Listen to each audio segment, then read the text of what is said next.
living weapon, half man, half machine. His human intelligence and mechanical agility strike fear into the hearts of his enemies. The Cyborg Warrior.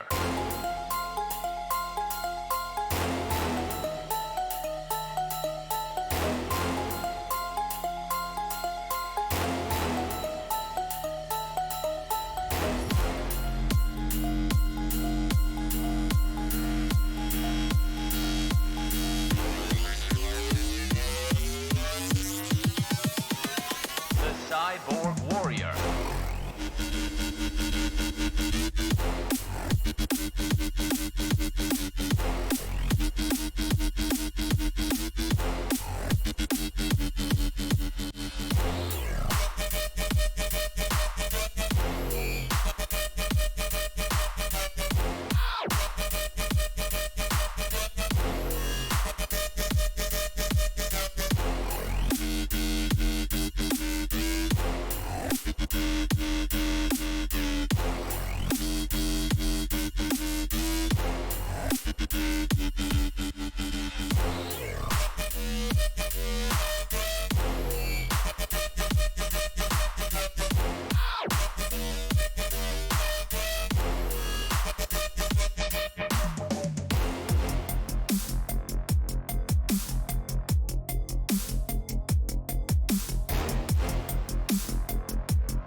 Attention, my human creators.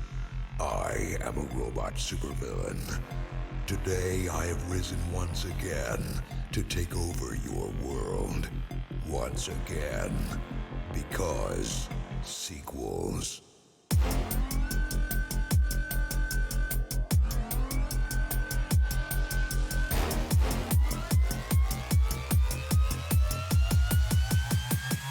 Sequels.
Hello, everybody, and welcome back to X-Plane 11. My name is Micah, and today is a very special day. We are going to be flying from Nashville to New Orleans in the Boeing 737 Zibo mod here in X-Plane. However, today is very special because we have a special guest. Our special guest, you probably haven't heard of him, but you probably know his product.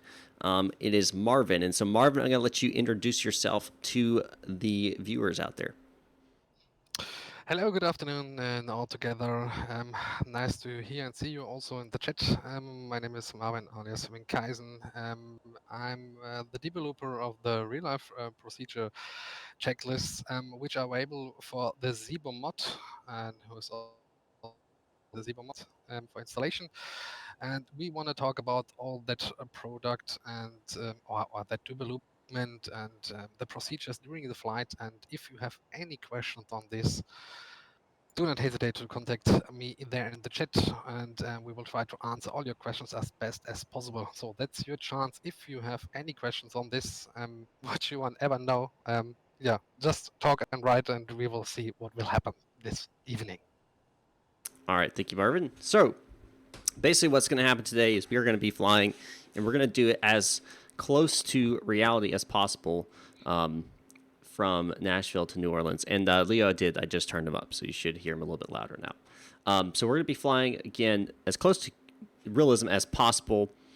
We are going to be using the checklist that was developed by Marvin, which, he kind of glossed over a little bit, but the way that he actually created this checklist is first he was watching Flight Deck to Sim, which I'm sure many of you are familiar with.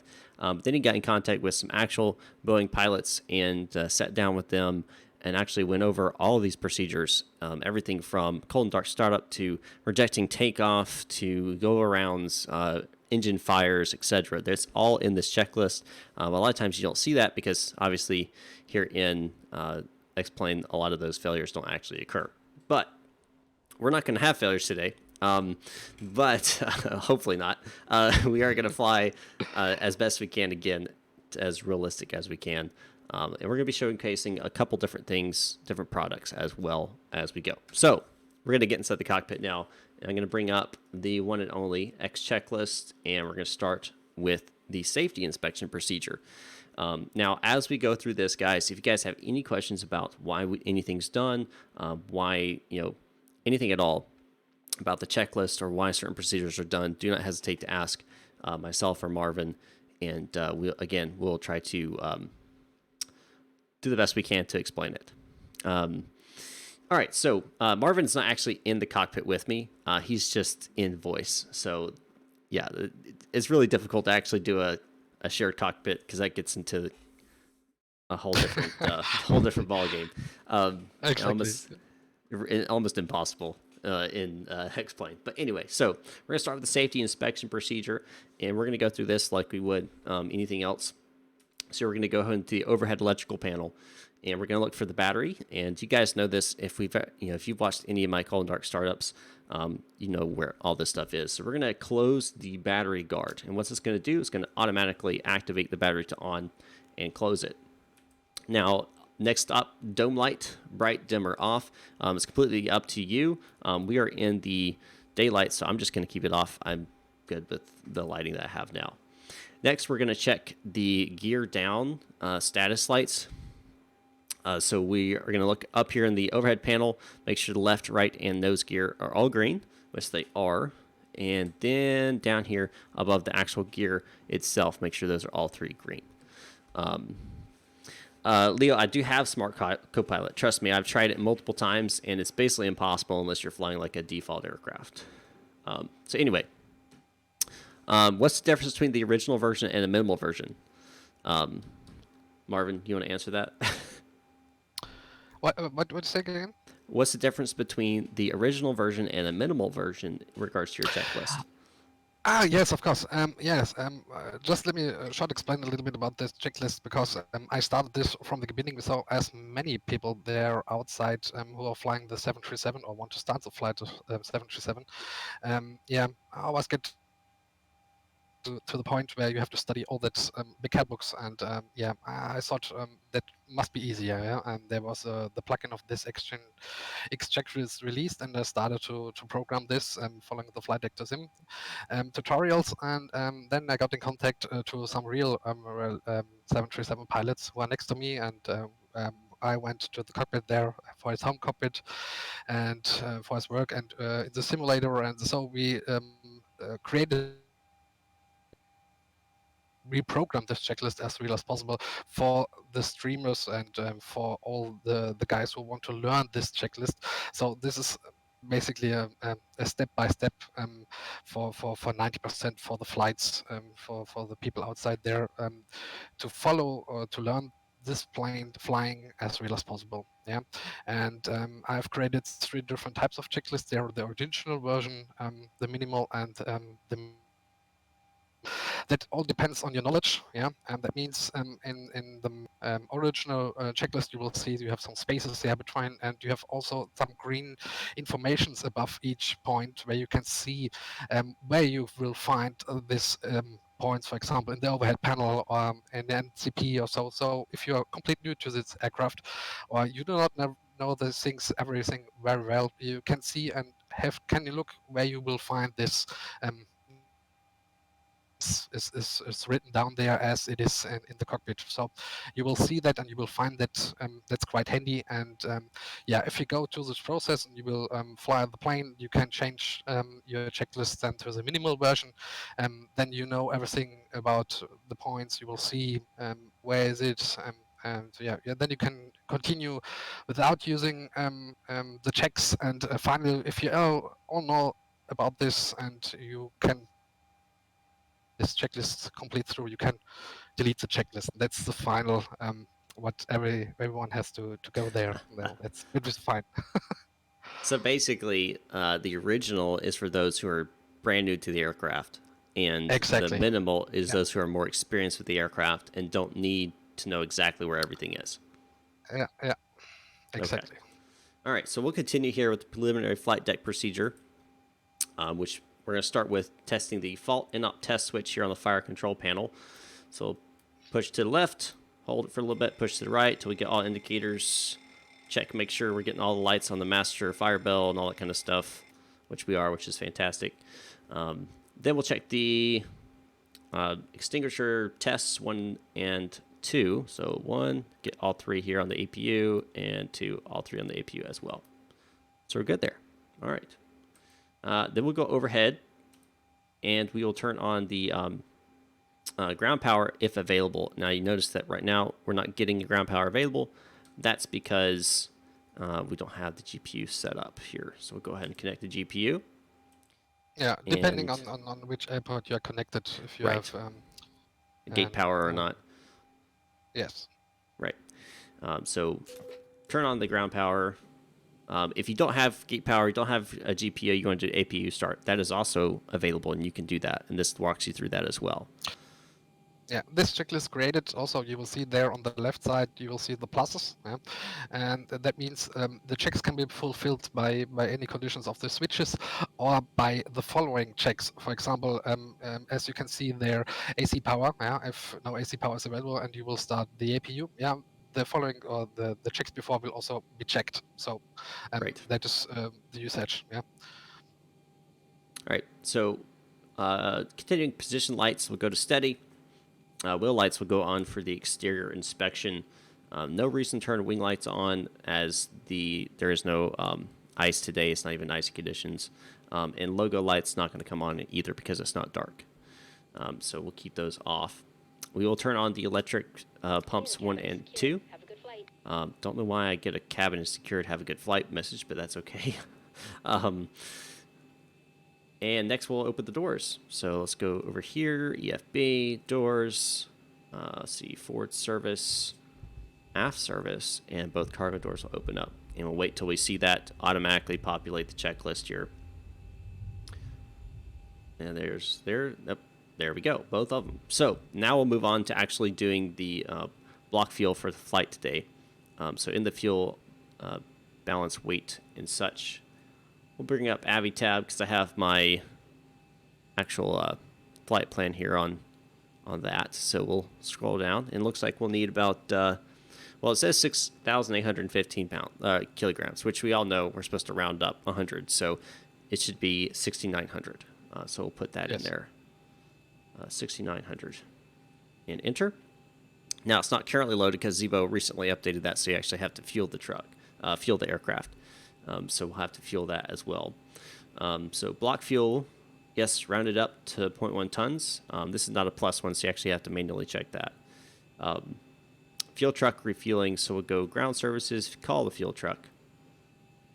And that's checked, and start services on the ground. So we'll start service screws on the ground, and you'll notice it automatically starts checking everything else as you're going along, which is wonderful. Saves you a lot of time.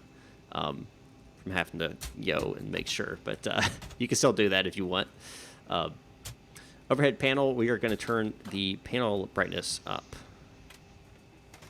to bright and close the emergency exits, guard that. Cabin attend button, we'll test that. Ground call button, we'll test that. We'll check our flap levers here, and flaps are staying up on the indicator, and let's see. We got flaps 0 or flaps up on the actual selector, so we're good there. And then we will check the, the takeoff config test, the horn. 1, we hear it. 2, we hear it. Perfect. Misty Edits, yo, hello, welcome. And Ghazi, I forgot to say hello to you as well. Welcome back as well. All right. Park brake is already activated. Engine start levers are already off. And the trim is already set at 5, which is normal. Cargo fire test, we'll test that. Make sure, again, we're getting the fire warning light, which we are, which is perfect. And That's one. go ahead. That's one of the cargo fire is one of the things. Many questions I receive via email. Why is the cargo fire now at this position, not in the beginning? And the answer is cargo fire needs AC power connected, on bus. So you can do the fire test only if you are connected on ground or starting at you. So that's the reason. See, I didn't even know that. So you have to have AC power connected or the APU running, I assume, to actually do a cargo fire test. Yeah. Fantastic. All right. See, everyone's learning today. Panel and floodlights. We'll adjust this to what we want. We'll put the floodlight a little bit up, not too bright. The halon fire extinguisher, that's going to be over here. That is installed and filled. And the P6 circuit breakers, these are all the P6 circuit breakers. And if they were popped at all, it would show white back here, which I don't even know if that's modeled to actually pop out or not. Do you know, Marvin? No, it's not simulated. Okay, so those are all automatically going to be, not popped over there. So emergency escape rope. The normal way is you go there direct to the corner from the side, and you will see if there's normally something popped. Right. Like if you come over here and you look, you would actually see it would actually be sticking out, and you would see a white portion of it. Yeah, exactly. All right. Escape rope's in place, so we'll select that as good. Ranger 79 Productions. Thank you, Ranger 79 Productions. Thanks for the shout out you gave. And I did check out your channel, by the way. I saw that you had quite a bit of subscribers, so I did check you out. Psychot 101. When I'm about to turn on the APU, my needle take forever to go up to 8. What causes that? Do you know, Marvin, why it would take forever for when you starts the APU for the EGT to rise?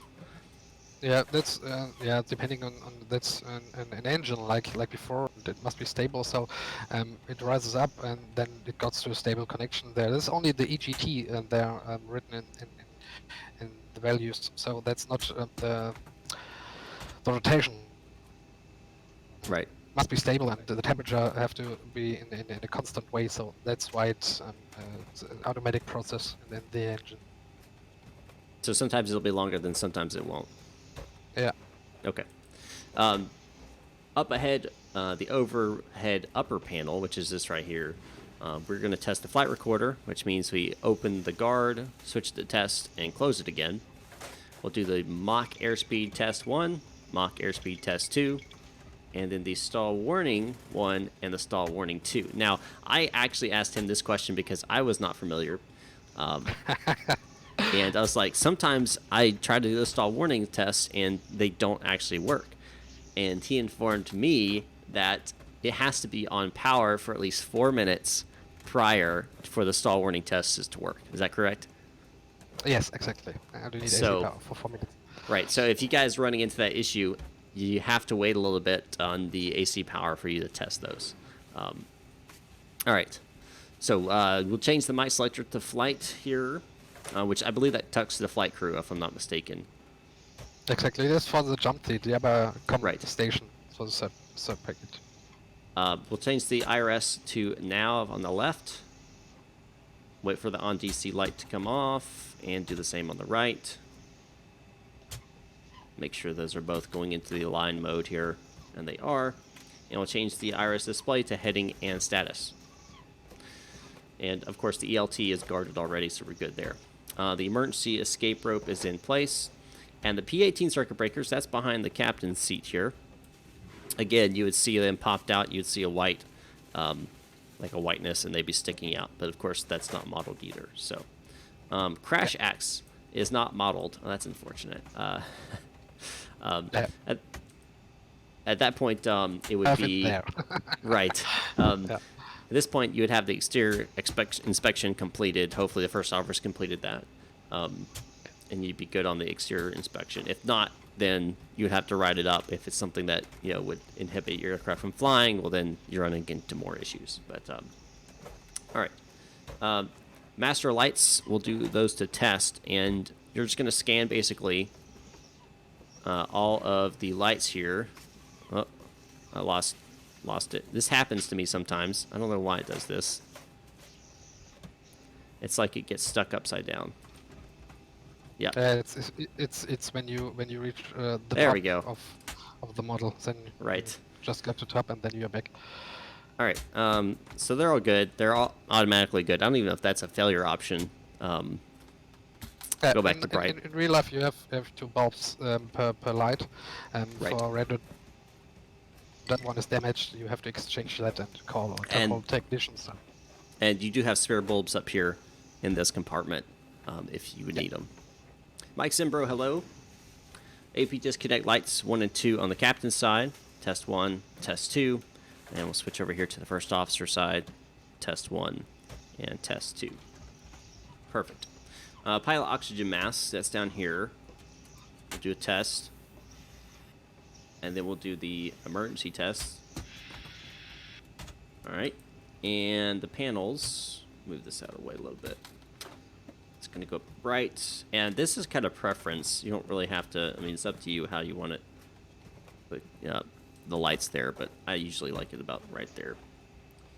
Also, go ahead. In the later moments, I told you yesterday, because I saw that in the stream, as we're flying in the night, you have no light there for the yoke checklist data. You need some light there, and there's above in your upper head, and there's a noob left of the tiller, and you can turn that on, and then you will see your yoke checklist in the night. Maybe we'll see that later. Yeah, I don't know if it'll be night by the time we get to New Orleans, but yes, that was helpful. I did actually end up flying later and use that, so more you know. We'll turn on airport and terrain radar, and I actually asked him this question too, because it was under my assumption that you wouldn't turn on any radars until you've gotten away from the terminal area and you're almost to the beginning of the runway, and I was informed that terrain radar has a very, very, very, very low radiation rate, kind of like you reference it to almost like Wi-Fi, compared to something like the weather radar, which can like fry people if they're right in front of it. So terrain radar you can turn on at the gate and it's no problem, but you cannot turn on the weather radar. Exactly. All right, barometric reference selector. We're going to keep it in inches since we're in the United States, and we're going to get the local value. I'm going to look at my weather here. It looks like it's, let's see. Local value is 3011, so 3011. So we'll select that. 3011. And our minimums, our altitude here in Nashville, we can actually pull up here in Avitab. And we're going to do 1,000 above, so that'll be, well, rounded up to 600, so 1,600 feet here. So we'll go ahead and set that. And this is... that's the MFRA, yes. Right, the MFRA. So this is the minimum flap retraction altitude. You can't actually raise your flaps until you've reached this altitude. So we'll set that and get rid of that.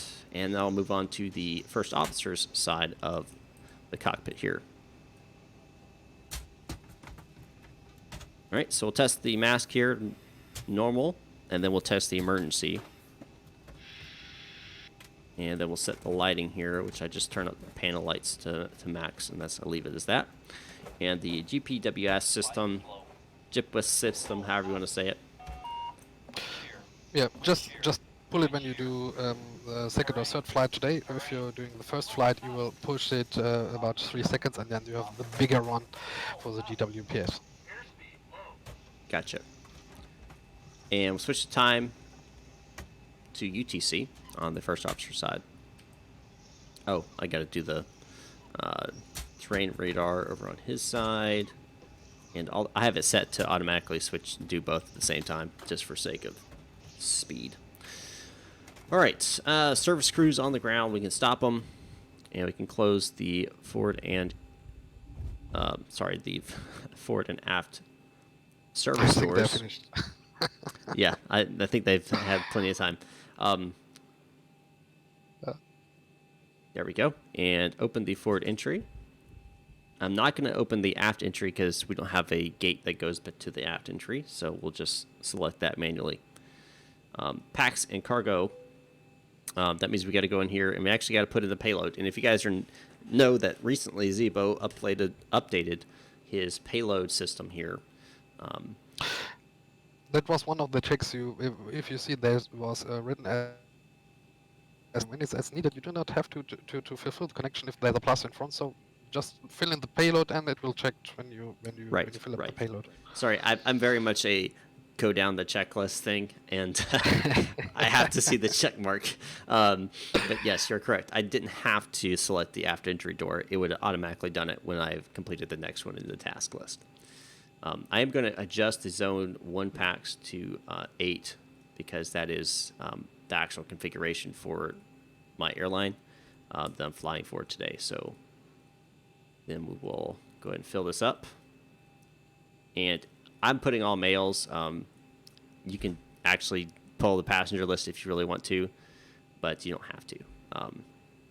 Anyway, so now what I actually have to do is also set the cargo weight to match what I'm getting in my brief here, which, get back to that.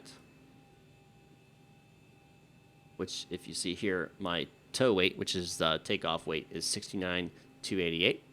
And that is total. So that's, everything put together. So what I'll do here is I'll go back to the main one, and I'll look. Right now it's tow 59,992. So quick math, that's about 10,000, a little bit less than 10,000 pounds total. I'm quite familiar with this problem, especially. Right. I will. We can talk later about this privately about this and how to fix that, and there are some procedures and some checks we can do, but that's later. Gotcha. Okay, so let's see how a little over there. So I just kind of do it like a hit or miss thing.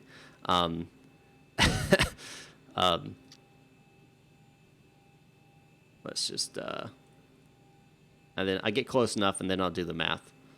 So 69624. So it's really close. So about, let's see, that's 300 and what? 50, 52, 300, something like that. So if we do, and this is how I do it. Now you could take out a calculator and just do it, but I'm lazy, so I just do it this way. Okay, there was an additional pack, so. Say what? It's a little bit more. No problem. So. Let's see. 392. So I'm really close now, so I just need to add 4 pounds total. So we'll just do 3082 and 3082 on this one, and then we'll be good. Then we'll be good. Again, not the best way to do it, but that's just how I do it. So we got the. I will explain that the next time, and you can do that better in the next streams. Fantastic. All right. So we'll start the flight leg now, which means they'll start actually loading the aircraft here. And we'll move down to the FMS. Now, I'm going to need this here in a second, so I'll leave that. So let's zoom in a little bit here. Yeah, that's normally the point where the first officer comes back to the cockpit, and yeah, you're doing the pre-flight preparation in the FMC. Right. All right, so let's clear that FMC. We check all this, which I know it's all correct anyway, because right off the bat, Zibo loads the correct information. The only thing I really checked is the navigational data, making sure that's still active, because sometimes it does lapse over and I have to go and install it again. We'll go to position. So this one doesn't automatically check. This inside the FMC doesn't automatically check on this first FMC page. Is something which is not fulfillable at the moment. Maybe later. Zibo's working on this. Right. So we'll go position initial, next page, pull the left GPS, and we'll put it into the IRS position. Reference airport is going to be Nashville, which is Kilo Bravo November Alpha. We'll put that in the reference airport. Origin So this could be on the route page, Kilo Bravo November Alpha. So it's Nashville again, and we're going to Kilo Mike Sierra Yankee, which is words, New Orleans. That's where we're going, New Orleans today. And we're flying Solaris 458 today. Put in the flight number. We don't have a company route, so we don't have to worry about that. So origin's good, destination's good, flight number's good. Now we actually got to do the waypoints and routing. Now, the airways and waypoint routing. Now, I already know that we actually don't have any waypoints or airways in between our transition points for the SIDS and the stars. So I'm not going to worry about going to the route page and actually putting that in. Ernie Schultz donated 14 ZAR. I'm not sure what ZARs are. What are ZARs? I'm going to have to look that up. What is a ZAR? ZAR is South African Rand. Huh. Well, thank you, Ernie. Appreciate that. All right, so runway today is 20 left. Put that in the runway. And let's see. So we don't have airways or routing to do. We do have to do our departure, so we'll go to departure. Departure out of Nashville. And we'll select our SID, which is Drury 3. And transition. Don't you enter any routings there, or do you use company route? No, so there's no actual routing. So what I'm pulling up right now is we got Drury 3 and then transition point JLR, okay. and then it's direct to the transition point for the star. I just see that. Okay. Right. Otherwise, yes, I would put in the whatever waypoints I have in between, whether it's an airway or what have you. All right, so that's done. Then we'll go to the arrival, and we're planning right now on the Rhythm 4 with the VOR Mike Echo Ida transition point and the ILS for 02. That's what we're planning right now. Of course, that can change depending on what the weather is like as we get closer. So now we'll check the route and see if any discontinuities, which we do have one. Which maybe you can answer this. I've always had issues trying to clear discontinuities in the route page. Is there a specific way you're supposed to do that?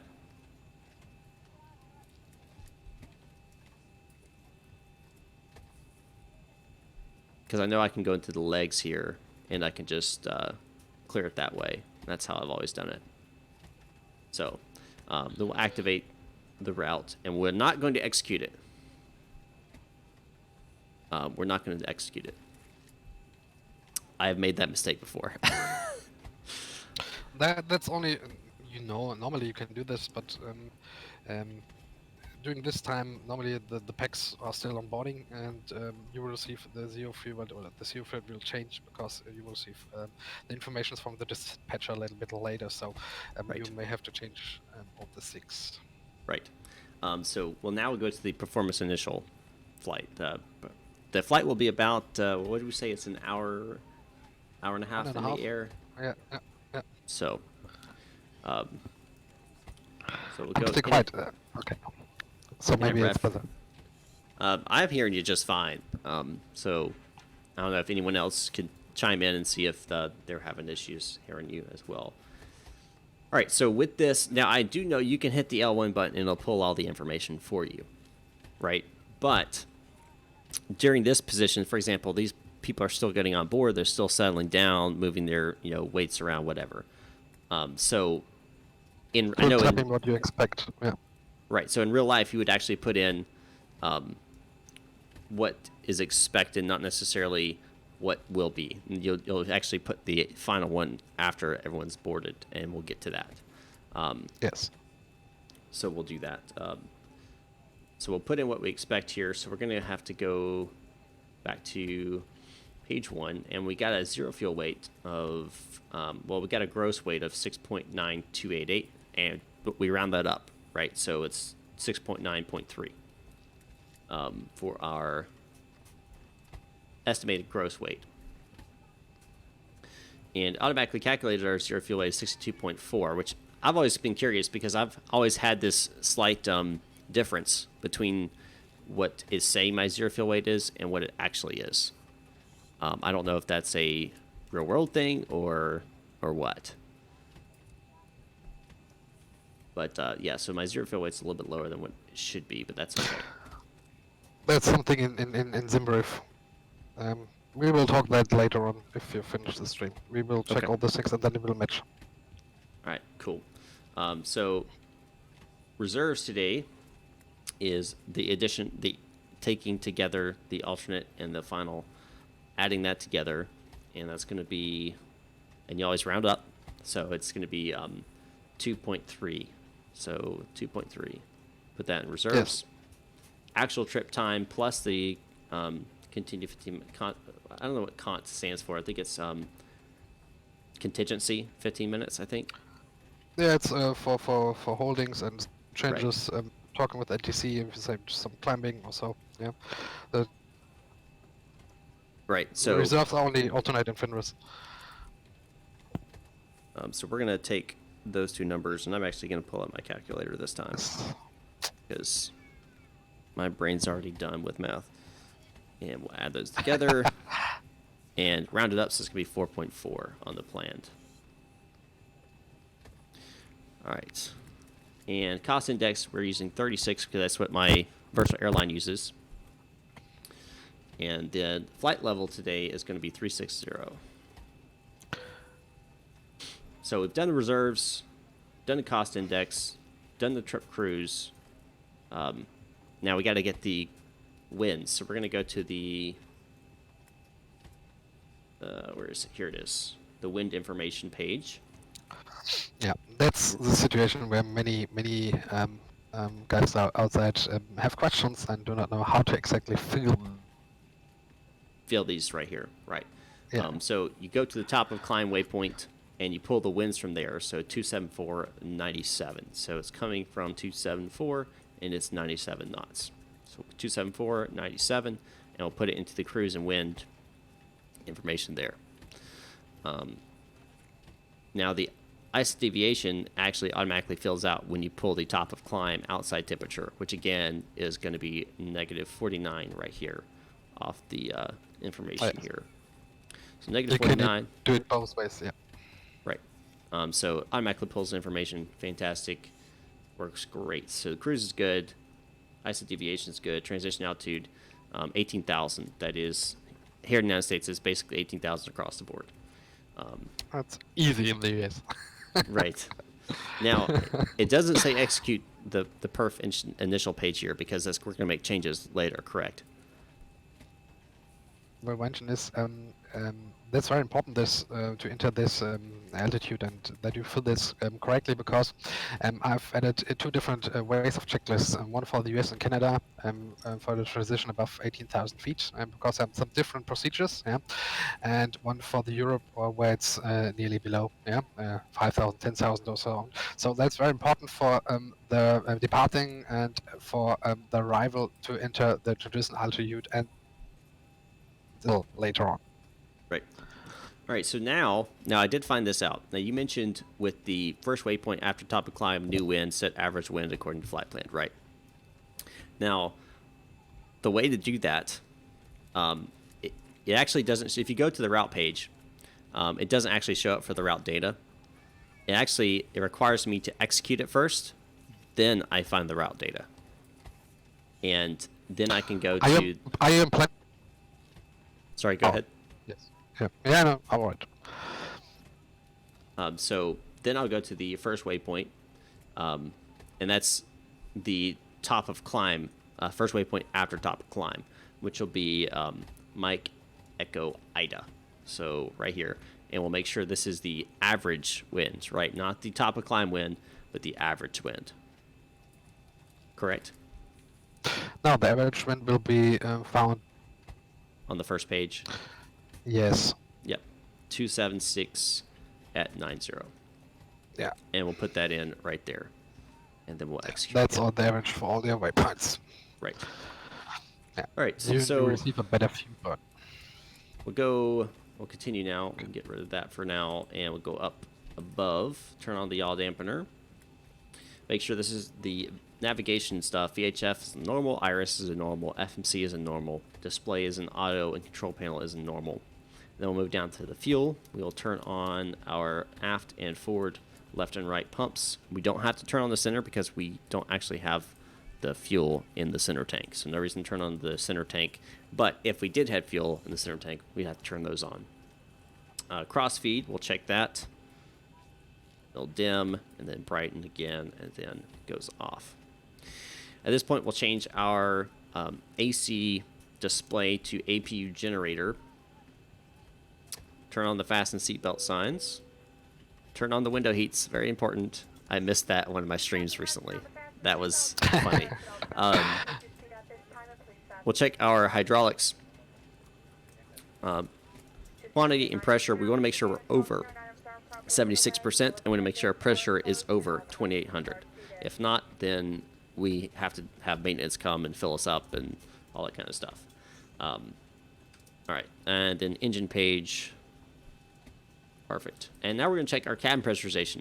Now, explain to me, or explain to everyone watching, why you'd want to check the cabin pressurization while you're still on the ground.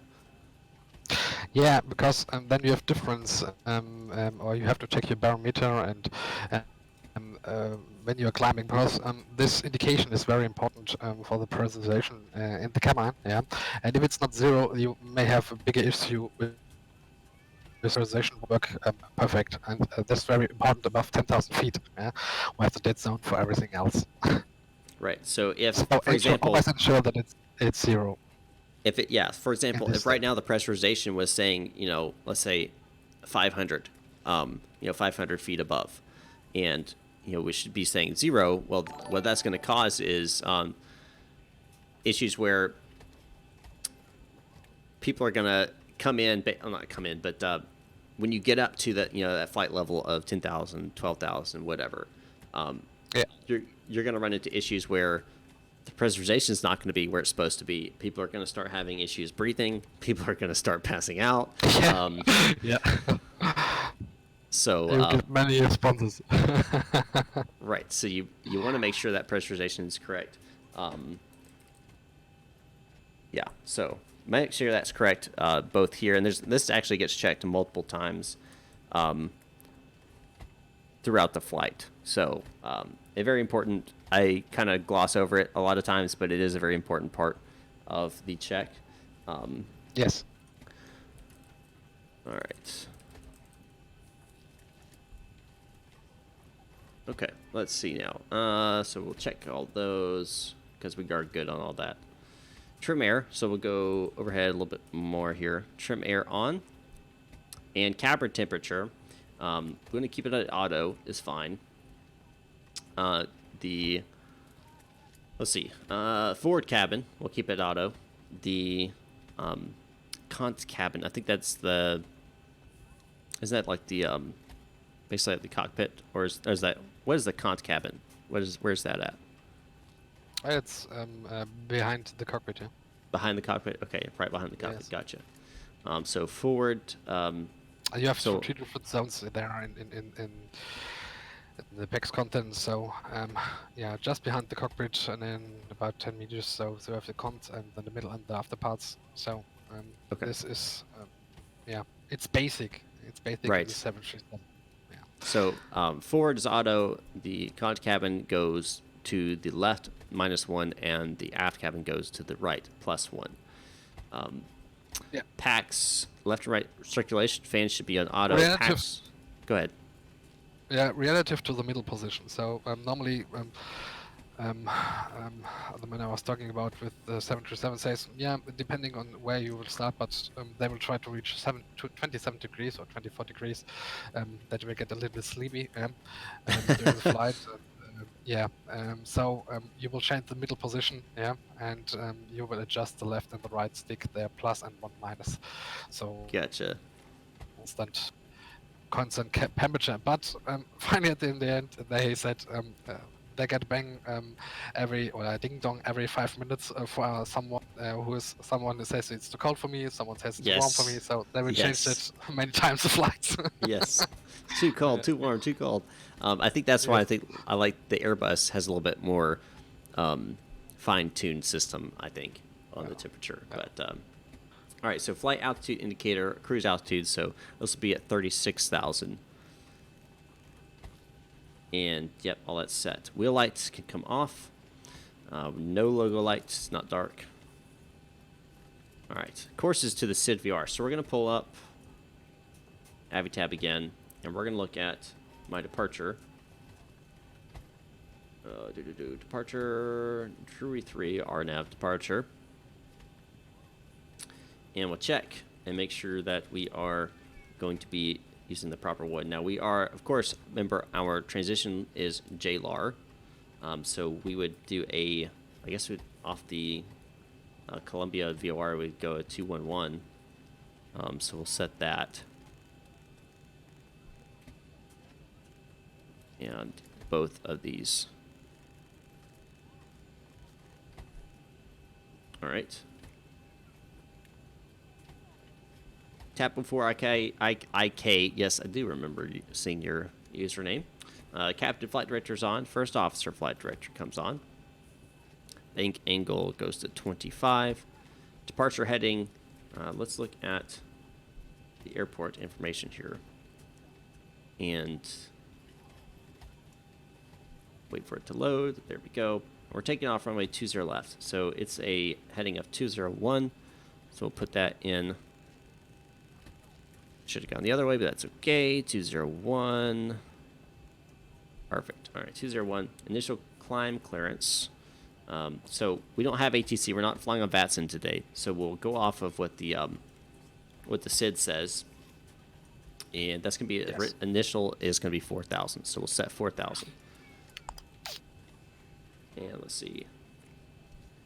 All right. And standard altimeter, local QNH, standby altimeter, not standard. Standby altimeter, 3011. So we'll set that. Standby RM. This is the ADF and VOR, which we're not actually going to be using today. So we're not going to put a raw data back up. But if you were using ADF or VOR on your actual departures, you could actually put that in down here into your ADF and so forth, and you can actually use that if you want to. But I never use it, so I'm just going to select it. I know I don't have to select it. I can let the next one happen. I know. You have to do some raw data departures. That's quite handy. No. Auto brakes, RTO, auto brakes preliminary. Yep, good. Fuel flow reset, then rate. Initial con frequencies. Now, again, we're not using ATC, but you would actually set this according to your charts. So if we pulled up, for example, our chart here, we should have Nashville departure 119.35. But if we are actually, initial one would actually be ground here. Let's see if we can pull up our clearance would be 126.05. So we could program that in 126.05. And we put it in both sides.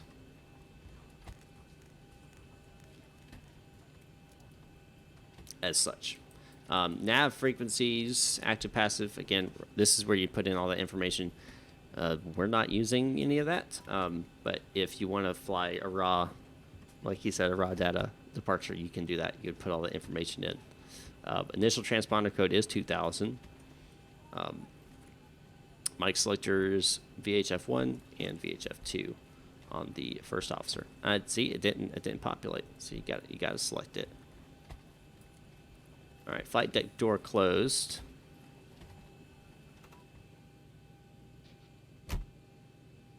All right, so at this point we do our briefing of what our actual route is going to be. So I can do that real fast. So basically we're going to be taking off runway 20 left. We'll initial climb to 1,000, and then we'll get vectors to the Grinchen waypoint.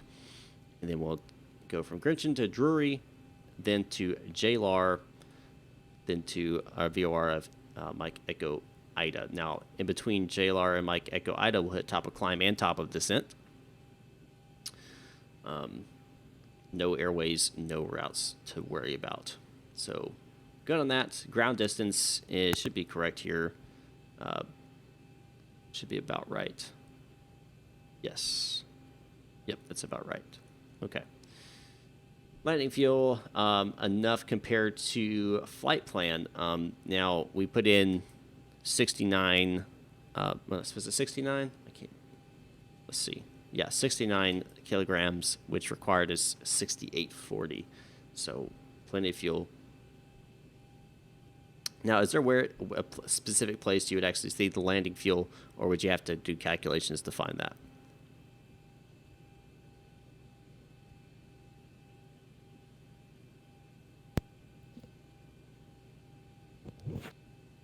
Marvin? Yes, sorry, I was just away. Um, Get something to with drink. the landing fuel, is there a specific place you can find that in the FMC, or do you actually have to do the calculations to figure out exactly how much landing fuel you would have left? No, just go to the progress page and you will see that normally Progress. if it's activated calculation Okay. normally, but this will change. And 4.1, and that's plenty. Yes. That's totally good. Yeah. Depending on the winds, and they may change during the air, and the better average wind you have filled, and if it doesn't matches, you will get a correct value for the arrival. Yeah. RUT is executed. Clock is set. QNH is set. MFRA is set. Flight directors are on. Standby instruments are okay. Expect taxi is really going to be really short here. We're basically going to be pushed back from Concourse C. We'll take Tango 6 to Juliet, and then Hotel up to Hotel 6 to join 20 left. So really easy push and taxi there. And runway departure, climb, altitude, SID points, check. So runway 20 left is what we're going to be taking off, and that should already be in our information here. We'll be using the jury departure. Our initial climb will be 4,000. So good there. Normal checklist before start readout. So this is the glare shield checklist, which, what do you know, also is done by Marvin. Yes. So before start, so we'll read out this. Iris mode selectors are in nav, which I know they are, but we'll check anyway. They are in nav. Gear pins have been removed. Light tests have been completed. Oxygen tests have been completed. Yaw dampeners on. Confirmed. Yaw dampeners on. Nav transfers and display switches are normals and auto. And fuel required is 6.9. Fuel on board is 6.9. Cabin utility IFE gallery power is installed and they are on. Fasten seatbelts are on. Window heats are on. Yes, very important to check that, as I messed up on that. Air conditioning pressure set. Instruments are cross-checked. Make sure we're all good on the instruments. They're all reading the same, which they are. They're all reading the same altitude, same speed, so we're good. Auto brakes, RTO. Let's see. Hydraulics are normal. Speed brakes down in detent. Parking brake is set. Let's see. Radios, radar, and transponders set and standby. Rudder, aileron trims are free and zero. We already did that down here. PA complete. FMC. Oh, I guess we stopped there. We stopped there for now. Announcements. Welcome aboard. So we'll do welcome aboard here, and we'll go and look at it. Yeah, you will stop when you are reaching the rudders are 3 and 0 It looks like it should be pretty for the first time. So we're planning on a smooth ride. Get you there as soon as we can and as safe as we can. We'll talk to you once we get airborne. Welcome aboard. All right, so we'll go back to the cockpit here. So we're good. Announcements are complete. Forward doors will close here. Forward entry is closed. We don't have after entry, and so forward and aft cargo can be closed. Hey Marvin, what about a paper version for a home cockpit? Is that available? I would say that Yes. you could just print off the checklist. That would be available, right? Yes. I checked us that you will find a zip content file where you can add the glass shield, and there's also a PDF containing with the checklist that you can print out. I prefer using A5 for the size. It's quite handy to use in front of the desk. So there you go. You can print it off using the A5 format, and he says that's what he prefers. By the way, you guys can also take a look at the channel description. He has added. So then you can follow us in the checklist if you can't read that. I've added all that pictures from each step from the checklist in my thread, and you can go through, and you will see each step which has to be filled. Yes. Maybe it's better So, readable. right. So the checklist is in the description down below. You can actually go and pull that if you want to while we do this. We'll start the APU now. 1, 2, 3, 4, 5, and release. And we'll watch each T as it runs. Give up, try hard. Thanks for the subscription. Appreciate it. And it'll run for 1 minute loadless. That means you're not going to turn on the APU bus transfers. You don't want to turn those on until after 1 minute of loadless time. That way you're not actually pulling power from the APU before it's even done doing its full startup.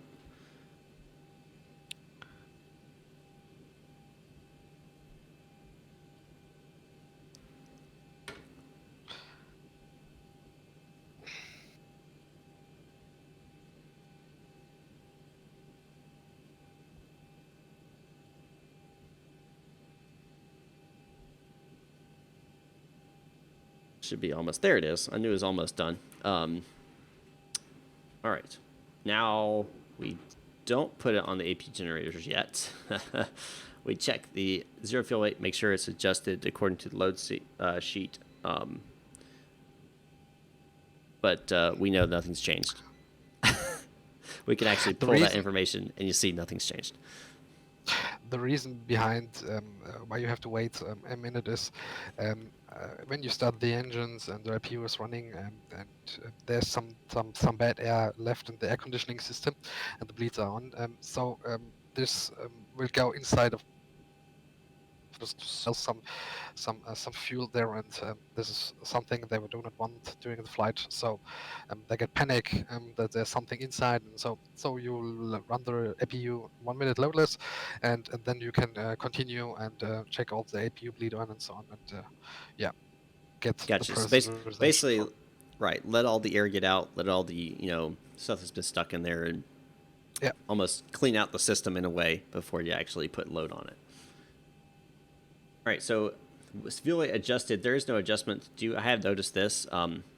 Whenever you've actually done it, it doesn't automatically check. Just something there. Gross weight is within. If it's one change, you have to manually check this. Right. It's only when you see the changement. Performance initial page 1 execute. So we'll execute that now. Now we'll go up and turn on the APU bleed, and turn on the middle generators, and disconnect our GPU. So we'll go down here, ground services.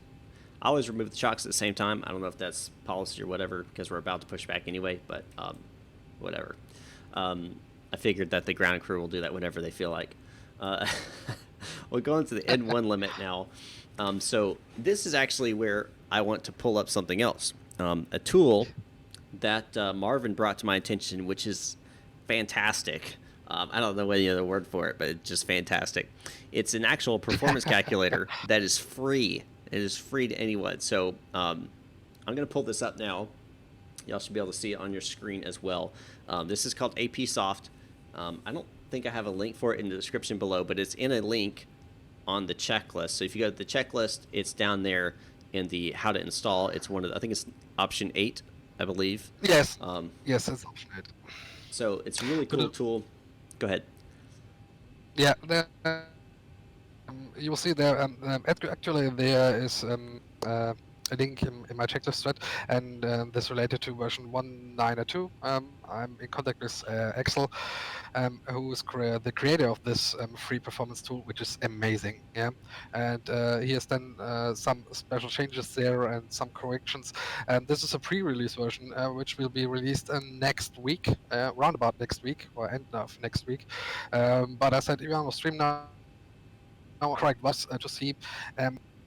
this will match, for example, Top Cat exactly on point. Yeah, which is and with this fantastic. correction, yeah, for Inception, for the thing that it's free and it's connected with SimBrief now, you can just fill in your SimBrief name and you will fetch your SimBrief flight plan. You will, if you want, you can put on the screen and just click on and explain there where you can see something I've told you, and you will see all that stuff for the performance for the departure and for the arrival also. Yeah, you can Right. calculate your braking distance and your D rates for the takeoff and your values. That's absolutely fine.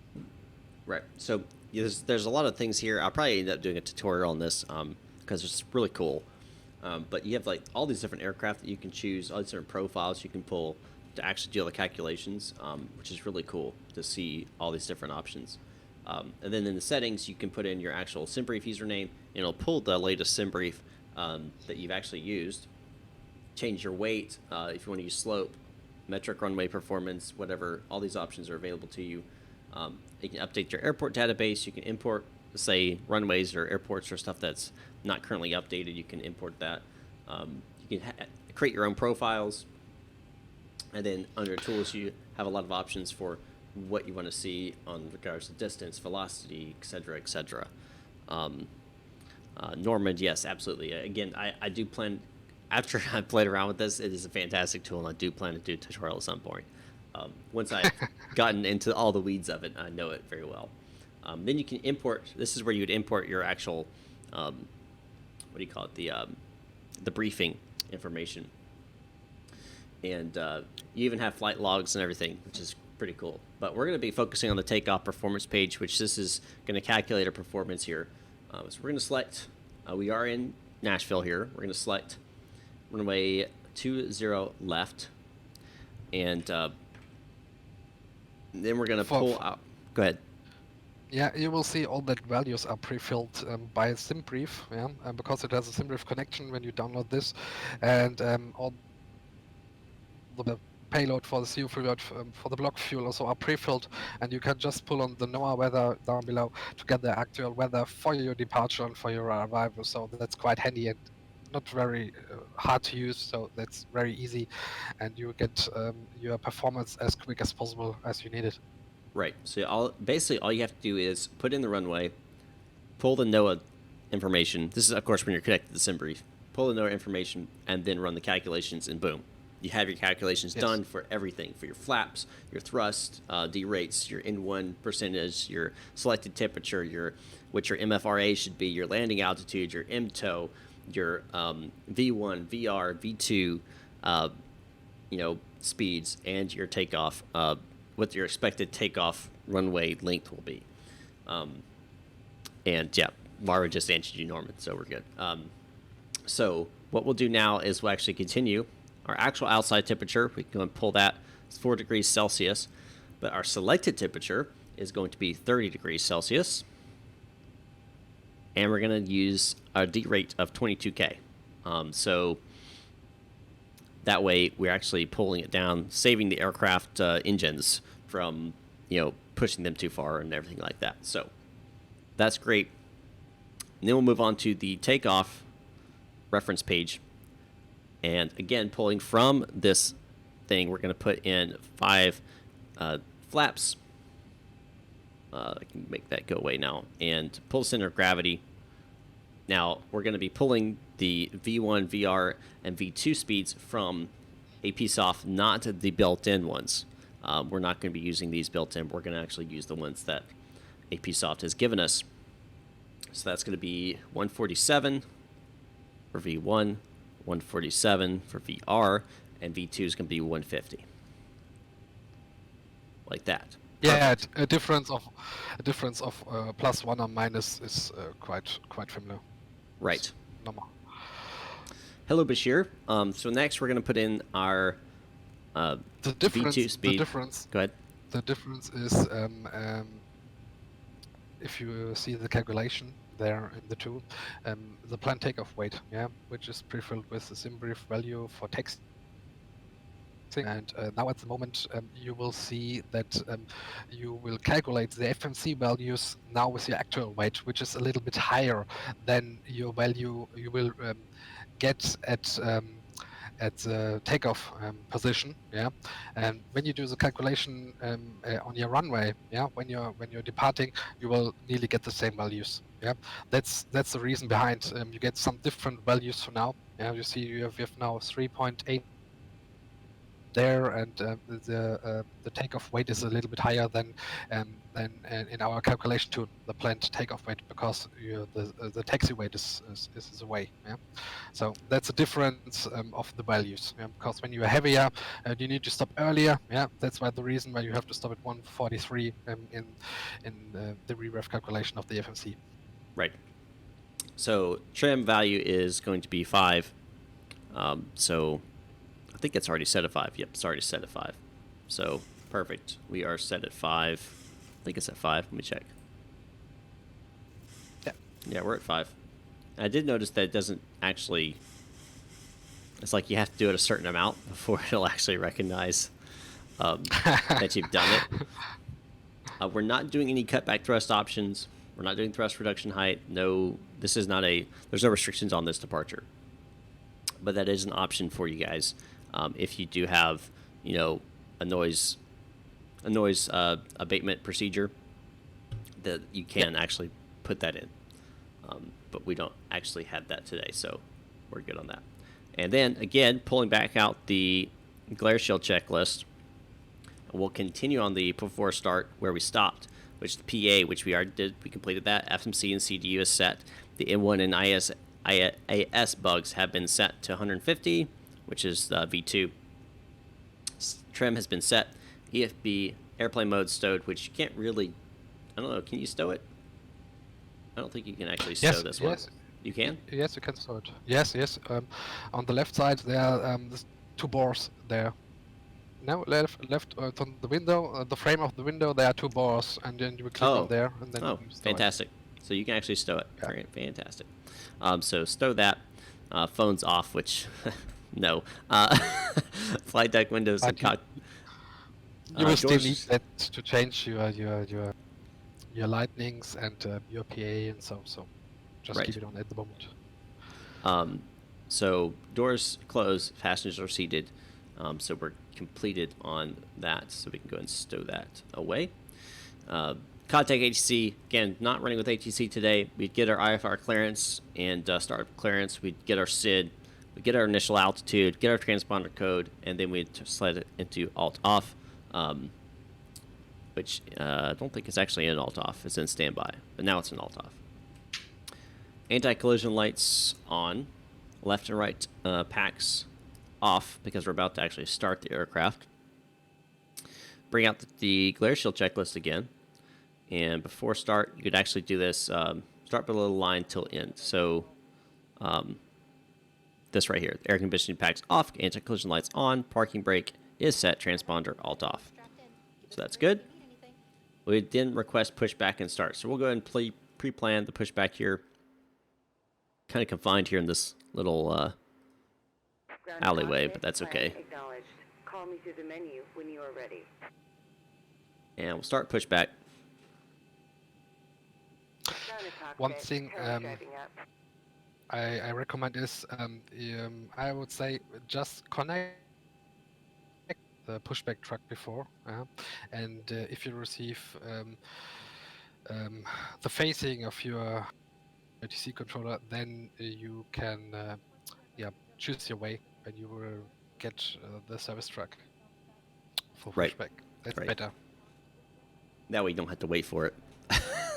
Yeah, exactly. We're just waiting now for him to actually get connected. And then we'll get pushed back and we'll do an engine start. And then hopefully we'll get on out of here. I know, guys, those who are watching, who've been watching at the beginning, it's been a long startup procedure. But I wanted to go through everything so that you all could, ask questions about maybe certain things that were going on, why certain things are being done, while I have Marvin here on the quote-unquote phone, so you can answer those questions. Because as much as I know, he knows way more, and there's people I'm sure that know way more than both of us together. I feel that that's very nice to do. That's some special there. By the way, if you're doing this checklist and more, and you learn this checklist, finally you will finish this procedure from cold and dark until taxiing in about 10 minutes, 12 minutes. Right. That's Release parking brake. All right, then so you do not use the checklist anymore. release the parking brake. Starting pushback, and you may start engines. All right, so they're going to start a pushback here. And we'll go and start our number 2 engine. Switch it to ground. And we'll check here. We're looking for the N2. We're looking for that to hit 25. 25% on the N2, and then we'll add fuel. I'm glad y'all are enjoying it. Enjoying it. Enjoying it, Luke. And try hard. All right, so number 2 is going to go right now. And we'll wait for it to stabilize at 20% N1, roughly, and roughly 420 degrees, and about 66% N2. So we're just waiting a little bit as we In push real back. life, stay on the handles and watch the EGT. Yeah. Right. With 100 Can't really do degrees, that, you will but immediately yes. shut down the engine. Because if the EGT increases above 500, then you've had a bad start. You have to shut down the engine so you don't create a fire, if I'm not mistaken. Yeah. So, yeah, but we're good on that. Now we can go to number 1, switch it to ground. Again, watching into, waiting for that to hit 25%.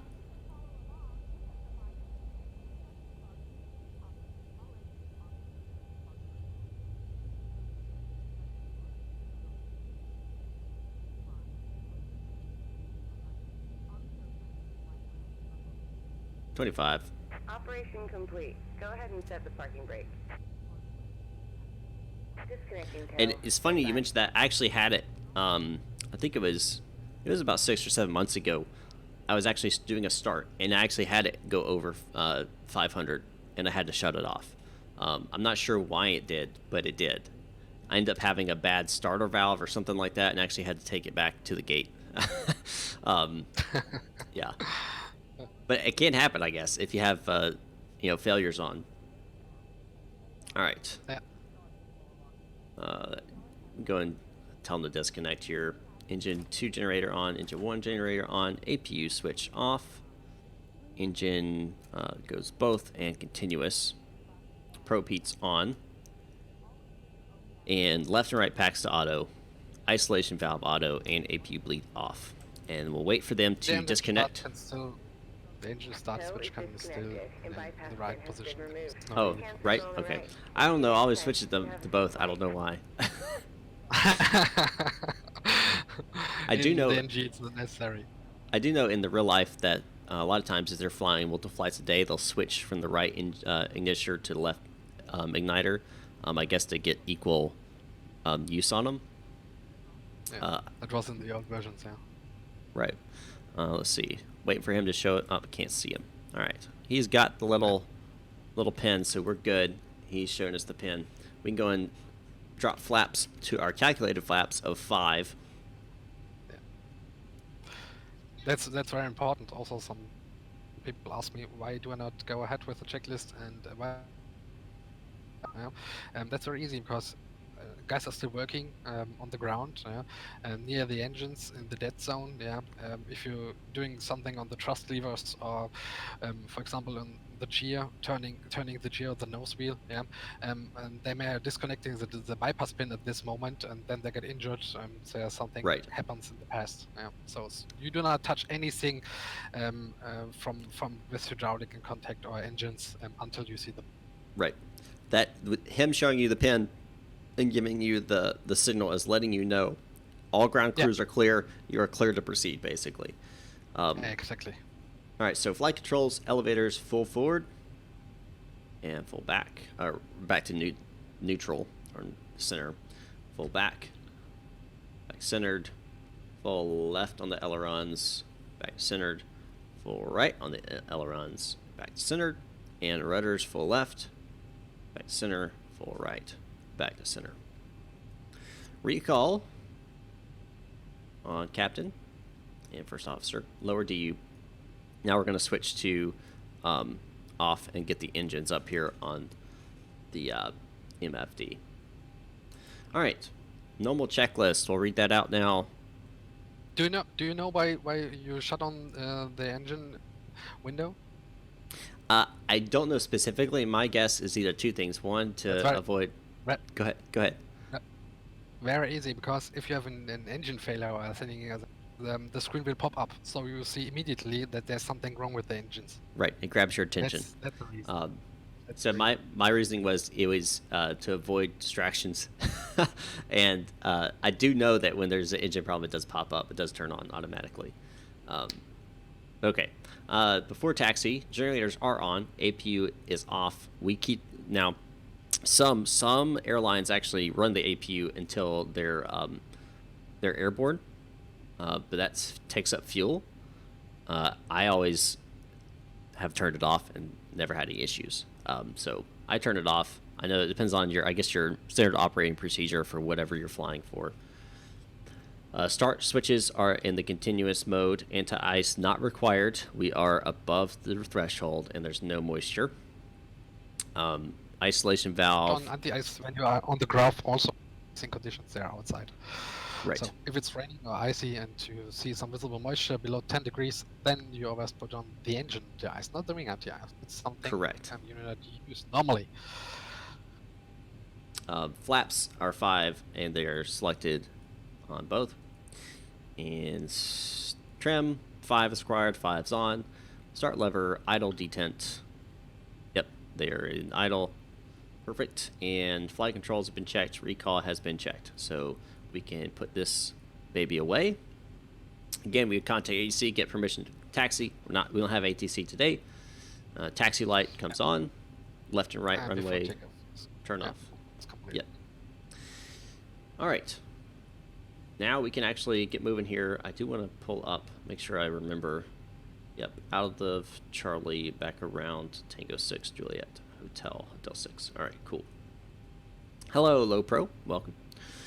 All right, so make sure we're clear here. No other aircraft, no ground equipment, anything like that. The X-plane throws ground equipment right in front of you anyway. We'll release the parking brake.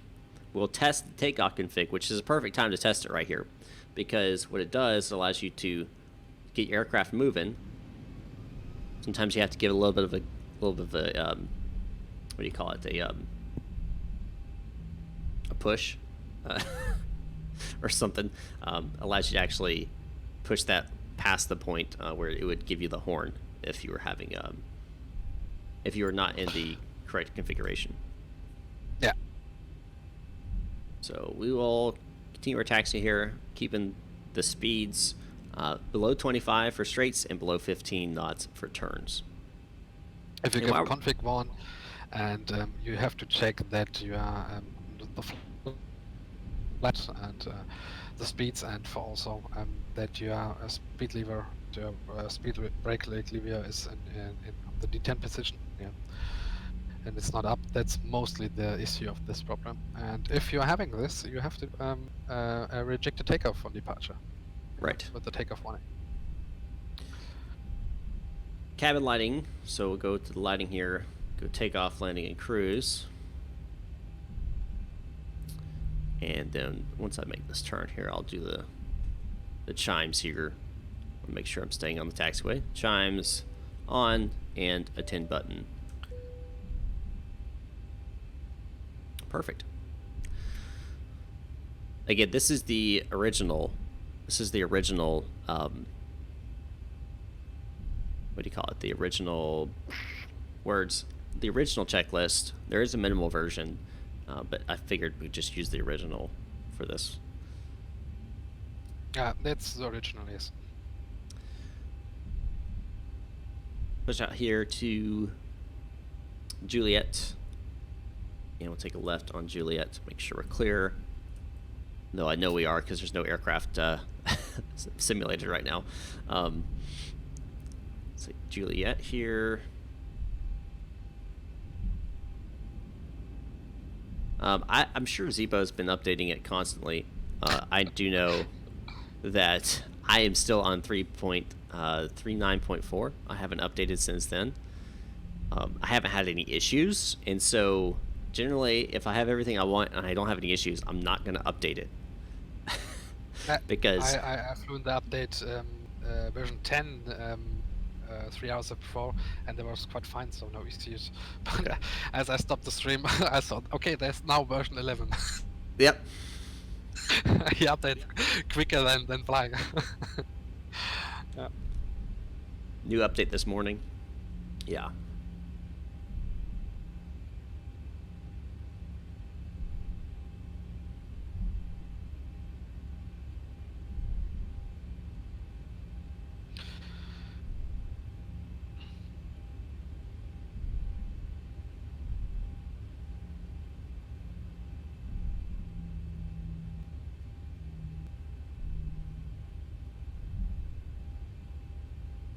By the way, guys, Marvin, if you guys are joining us, you don't know what's going on. Marvin is the creator of the, basically, like real-world procedures of the checklist for the Zibo. He made it. The link's down in the description down below. I've been using it for almost a year now. So he's been joining me and kind of assisting and explaining things as we go along. So yeah. That's what's going on, and he does have a YouTube channel. He just started it. Yes, today. Today, right. So he did his first flight today. So that is in the description down below as well. You guys can go check it out. Go subscribe there. And watch him fly. So.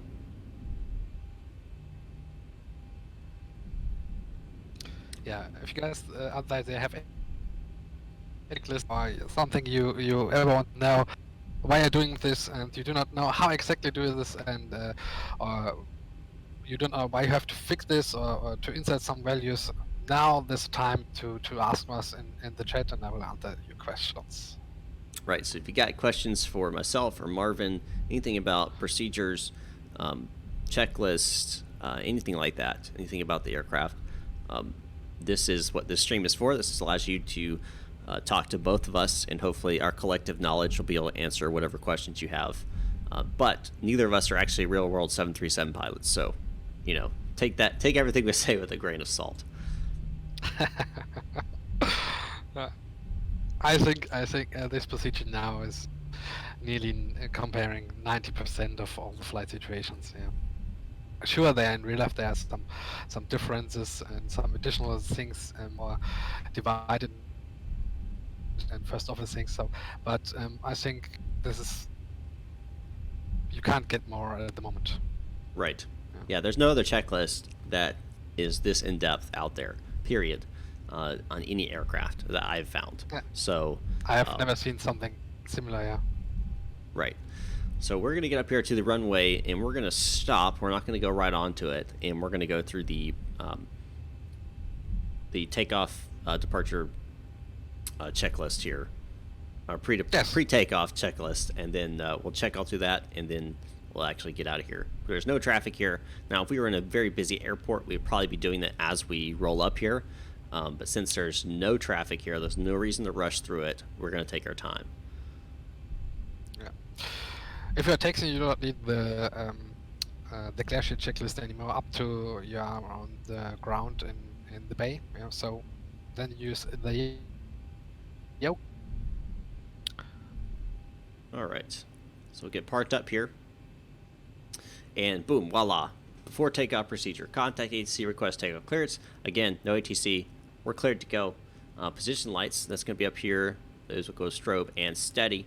Left and right landing lights on, auto throttle active, LNAV and VNAV selected, weather radar on, transponder TARA, so let's switch that over. And then we'll go to the checklist here.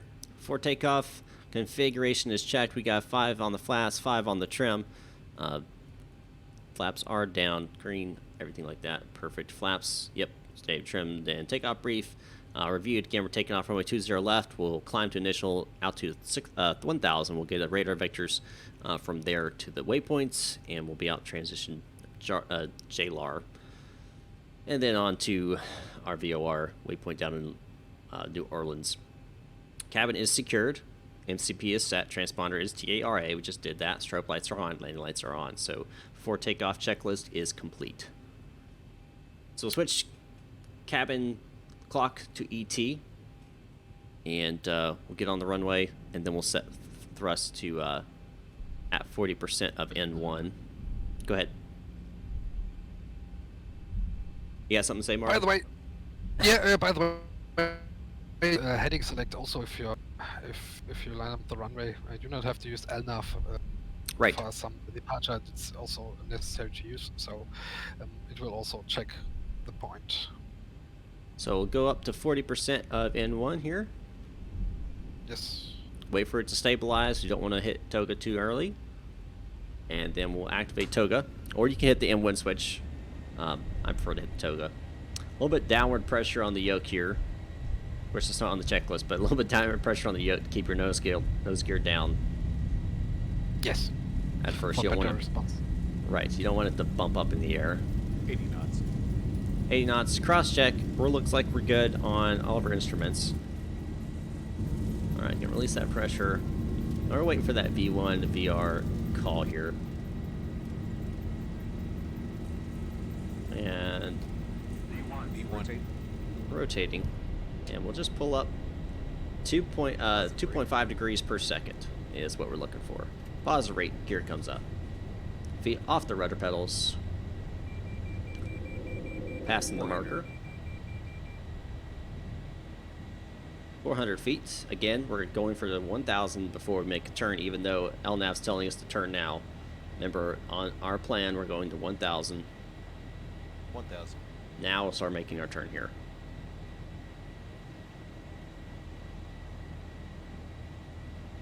And still manually flying it right now. We can go ahead and start retracting flaps. I'm going to activate autopilot.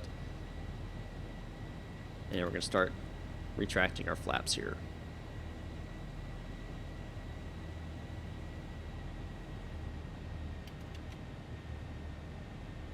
And set the heading back. Yep. Set the heading bug. That's first of them do. Yeah, see, whenever you're trying to do everything yourself, you're limited. I'm just verifying we are still climbing. Speed is increasing to our speed there, so we're good. Up to 250, below 10. Landing gear goes off. Our brakes go to off. Now I'm checking my temperature here. We're at plus 7 degrees Celsius, but since we're going through a cloud, that means there's moisture, right? So, Yeah. engine Yeah, anti-ice. Yes, of course. And engine start switches stay on continuous. Why? Because Yes. we're in visible moisture. And if you look at the Yes. checklist, it actually says this right here.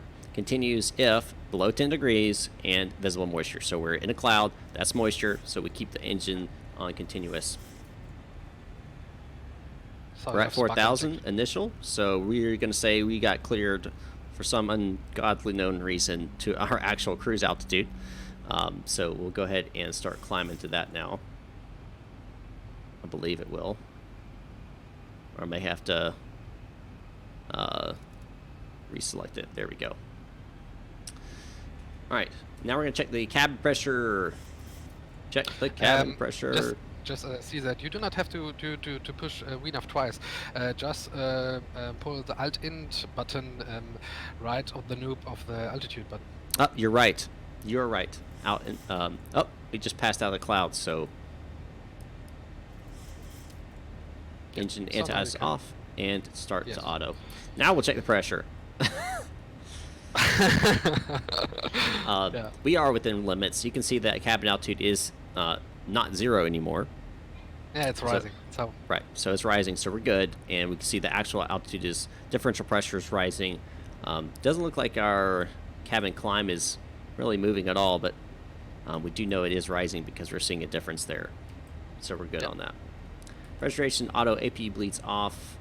Those are both in auto. Auto isolation valves in auto. Left and right pressure duct is working. So we're just checking here. There's actually two little, see, you can kind of see, there's 1 and 2. They're both giving us good 46 PSI, so good on that.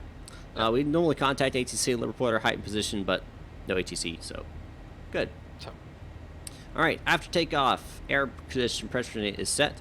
Engine start switches are on auto, landing gear is up and off, auto brakes are off, flaps up, no lights, and altimeters, we're leaving that for now until we reach 18,000 feet. We can't go ahead and release the cabin, so we'll do that. I have noticed that if you do it too fast, it won't grab it. You have to really press it down hard. All right, so we'll wait till 10,000 feet, and then we'll turn off our lights here.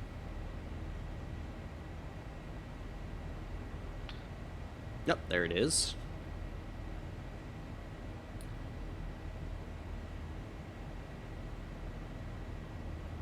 (10,000 feet), landing lights, turn off lights and taxi lights off. Logo light and wing lights off if you haven't already done that. But you know, if you're in darkness, for example. And then guess what? You check your pressurization yet again. Notice cabin altitude is higher than it was earlier.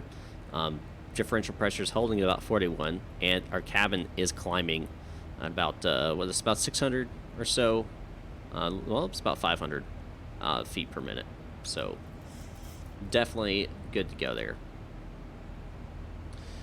And fasten seatbelts can go to auto now.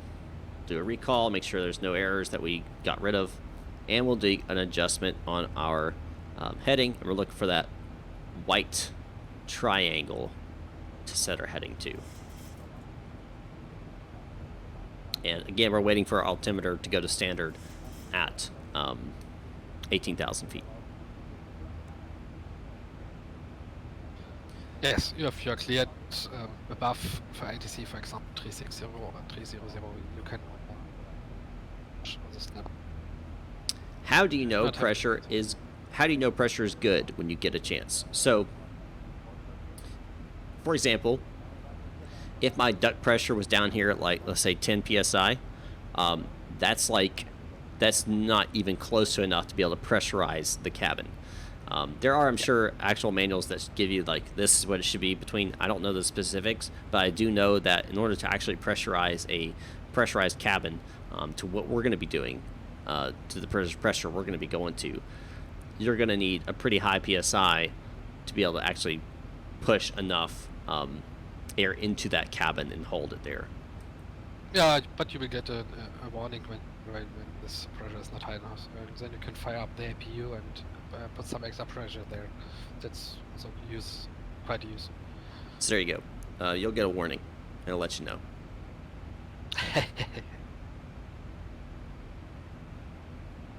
What if the warning system fails? Well, you got to know your aircraft. Yeah.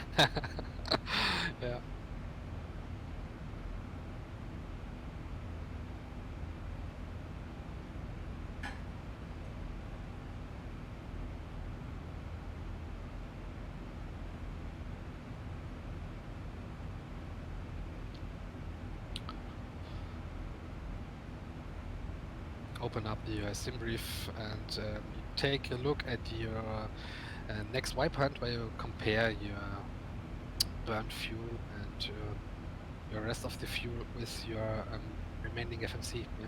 Check this normally every waypoint, yeah? So that you are in time and use the fuel as calculated. Then you will see if you get some differences. Will change your descent earlier because you need to burn some extra fuel, or you need the holding before, because when you arrive at the airport and see, oh, you're quite at the overweight landing, then you have... Right. So I go to my progress page here. I can actually see the estimated, the estimated fuel that I will have at certain waypoints. And if you look here at Gretchen, I'm supposed to have estimated 6.1 on board, so I'm a little bit below. Looks like what I'm actually going to have. I'm definitely below my required. Oop, I missed a standard. Hold on. Switch that over. So I'm slightly below Take required. a look at if needed. You can take that if you where the reset button is and switch it to use and see how much fuel you use. Let's see here. They used looks like just under 1,000. Oh, just over 1,000. Yeah, 1.1 tons. And how Yep. much fuel do you normally use at this point? At this point, it would have been 0.5, so 500 pounds. Yeah, that was due to the long texting.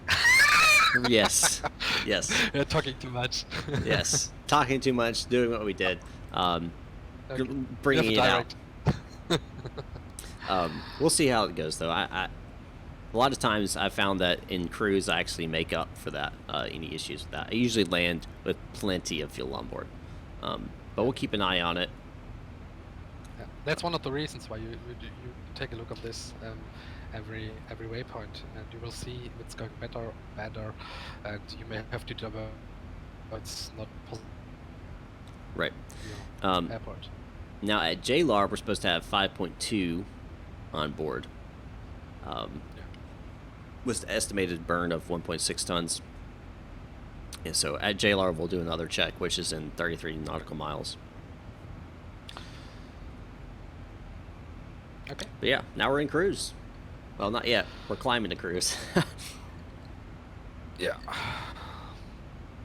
So if you guys have any questions about procedures or anything, let us know. I was hoping we may have a little bit of extra fuel on board when we get to our descent so we could actually do a hold. Yeah, I think that's enough. We need to take a good landing. Okay. Yeah. So We'll see if you have though. any questions on this, for now, from the cold and now for the cruise mode, just let us know. Yeah.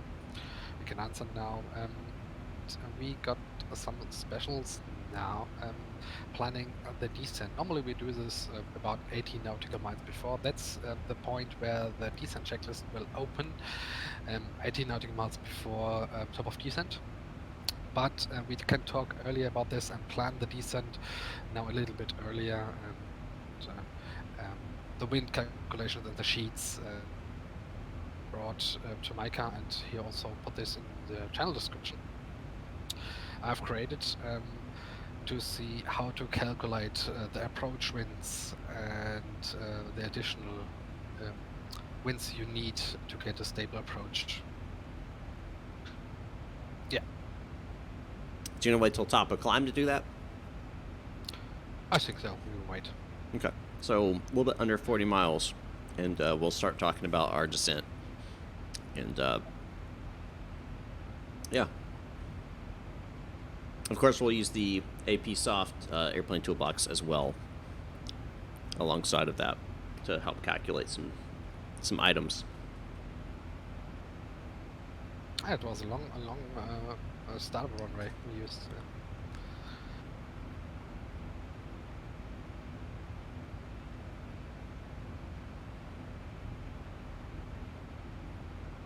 Also good to see the AP Soft tool.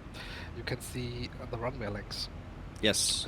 If you're calculating, and you can calculate if it's enough for outer brakes 1, 2, or if you need manual brakings, or if you need to set flaps 40 due to actual weight. You can change your weight there and see if it's enough or not, or do some holdings before that you get some fuel off. You can calculate with this tool. That's very, very good. Yeah. So we will use it once we actually start calculating our descent and our landings. We'll do all that performance calculation live. I did a calculation yesterday where I have to exit at a specific waypoint from the runway. Yeah, that was intention of the ATC. And I just calculate this, and this was bang on. Yeah, perfect. That's Nice. Was quite good, and this calculation is very exact.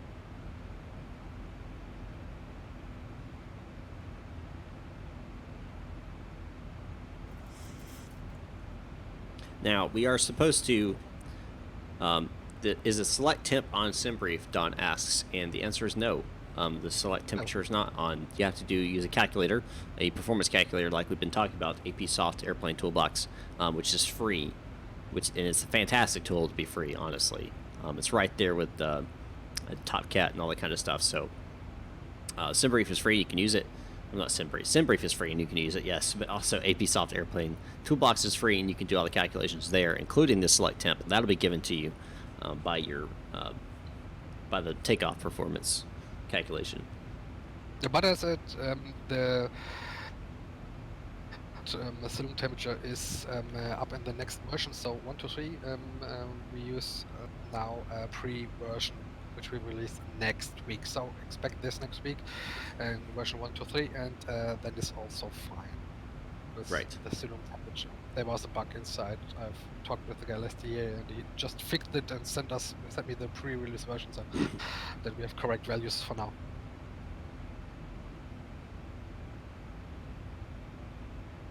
Now so, let's go ahead and pull. I'm about to. Yeah, we're at 30,000 feet. We'll see. Well, we'll see the little pop up here in a second. I was also going to bring up my check here. It looks like we used about 1.51540 on the burn, and we're supposed to hit 1.6. So we're right on par now with our fuel usage. So we caught up somehow. We're going to select our bank angle to 10 degrees now. I'm guessing just the more dense atmosphere down below was kind of burning it a little bit faster than they expected. Yeah.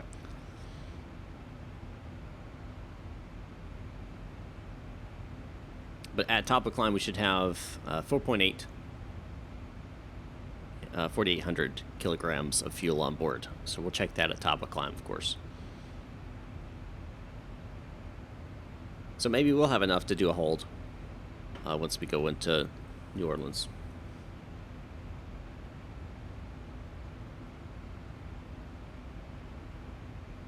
Nice, we can do more plannings when we are in the holdings. Yes.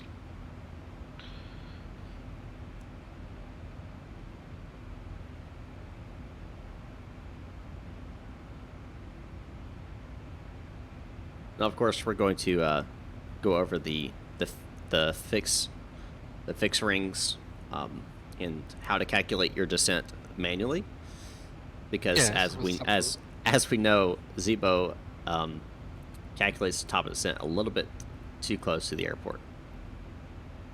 Yeah, it's correct, and according to the winds, Zibo changed. I think in 336 he introduced all these calculations. Also the last update, so about the average winds and so this is quite realistic now, and yeah, but you have to plan your descent also manually before that you get an idea how far is the descent away, because if the wind will change when you are on descent mode, or you get some different meters and during approach, then you have to yourself and to say, okay, I'm quite far behind the top of descent point, or my planned top of descent point, and then I will expect a high energy approach. Yeah, that means flaps 1 and speed brakes out to get back on path. So if the wind will change, you have a problem there. And you get an overspeed when you descend, and maybe you're too high and not on profile. Now that's we just are for your information. Right. When are you landing? Well, we're just reaching top of climb. Let's see, what's the progress say here? Let's see, it's giving us about arrival in New Orleans at 21:40. So about an hour we should be on the ground in New Orleans. Of course, that's varying depending on how fast we go through cruise, winds, descent, if we do a hold or not. I mean, it can vary, so we'll have to see. So about a half hour up to the descent point. Right. Enough time to talk about the calculation and the winds. Right, yes. All right, so we're about to hit top of climb. 5 miles, so. And once we hit top of climb, we will get another checklist that'll pop up here. I do want to check my fuel as well. And yep, we are a little ahead of the schedule on the fuel, so that's good. That's a good thing.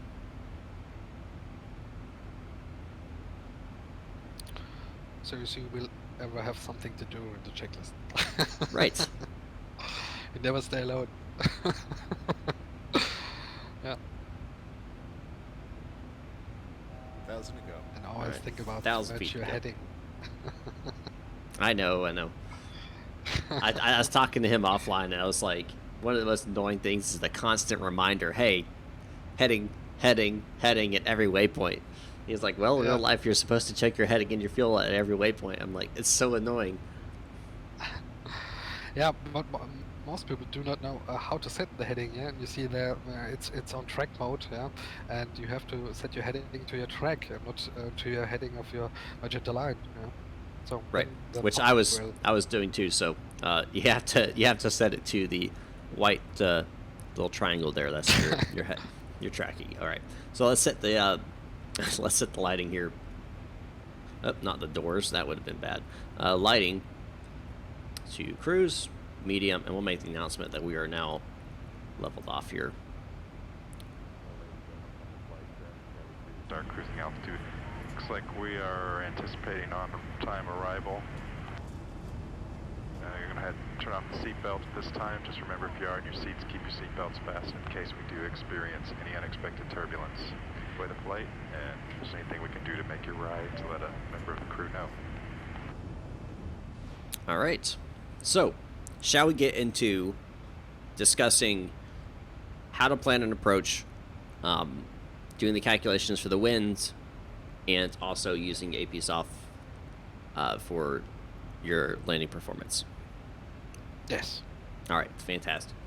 So if you guys, again, in the description down below, there is a link. It says winds, wind information or something like that. That is a direct link to Google Drive. You can download the wind information cheat sheet that you can utilize. It's a really awesome tool. I've used it now the last several flights I've done, and it's been really useful. So I'm going to pull it up on my end, and let's see if I can get it to show. I would say you will open the checklist for the descent manually, so we can go to the points and go there point by point, and we will see that this is needed there. All right, descent procedure 1. All right, so we'll start with, which I guess you can't see that. Hold on, I'll pull it over here. Descent procedure, first page, starts with the descent weather. So we're actually going to pull the weather from our flight plan here. Put that down here. Just trying to make sure you guys can see it all. And we're going to pull we go to descent forecast, and we're going to look at the descent here. Now, what we're going to put in here is the altitudes. This information will right, change.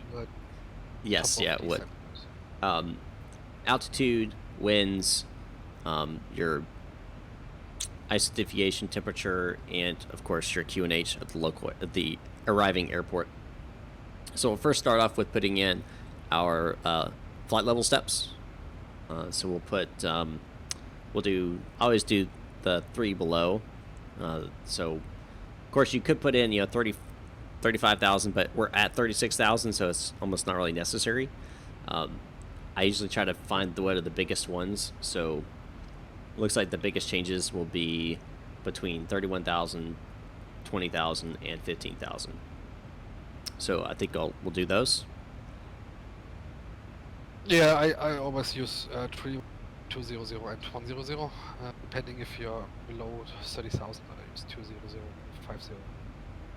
Right. I use, but depending on how you use it. Okay.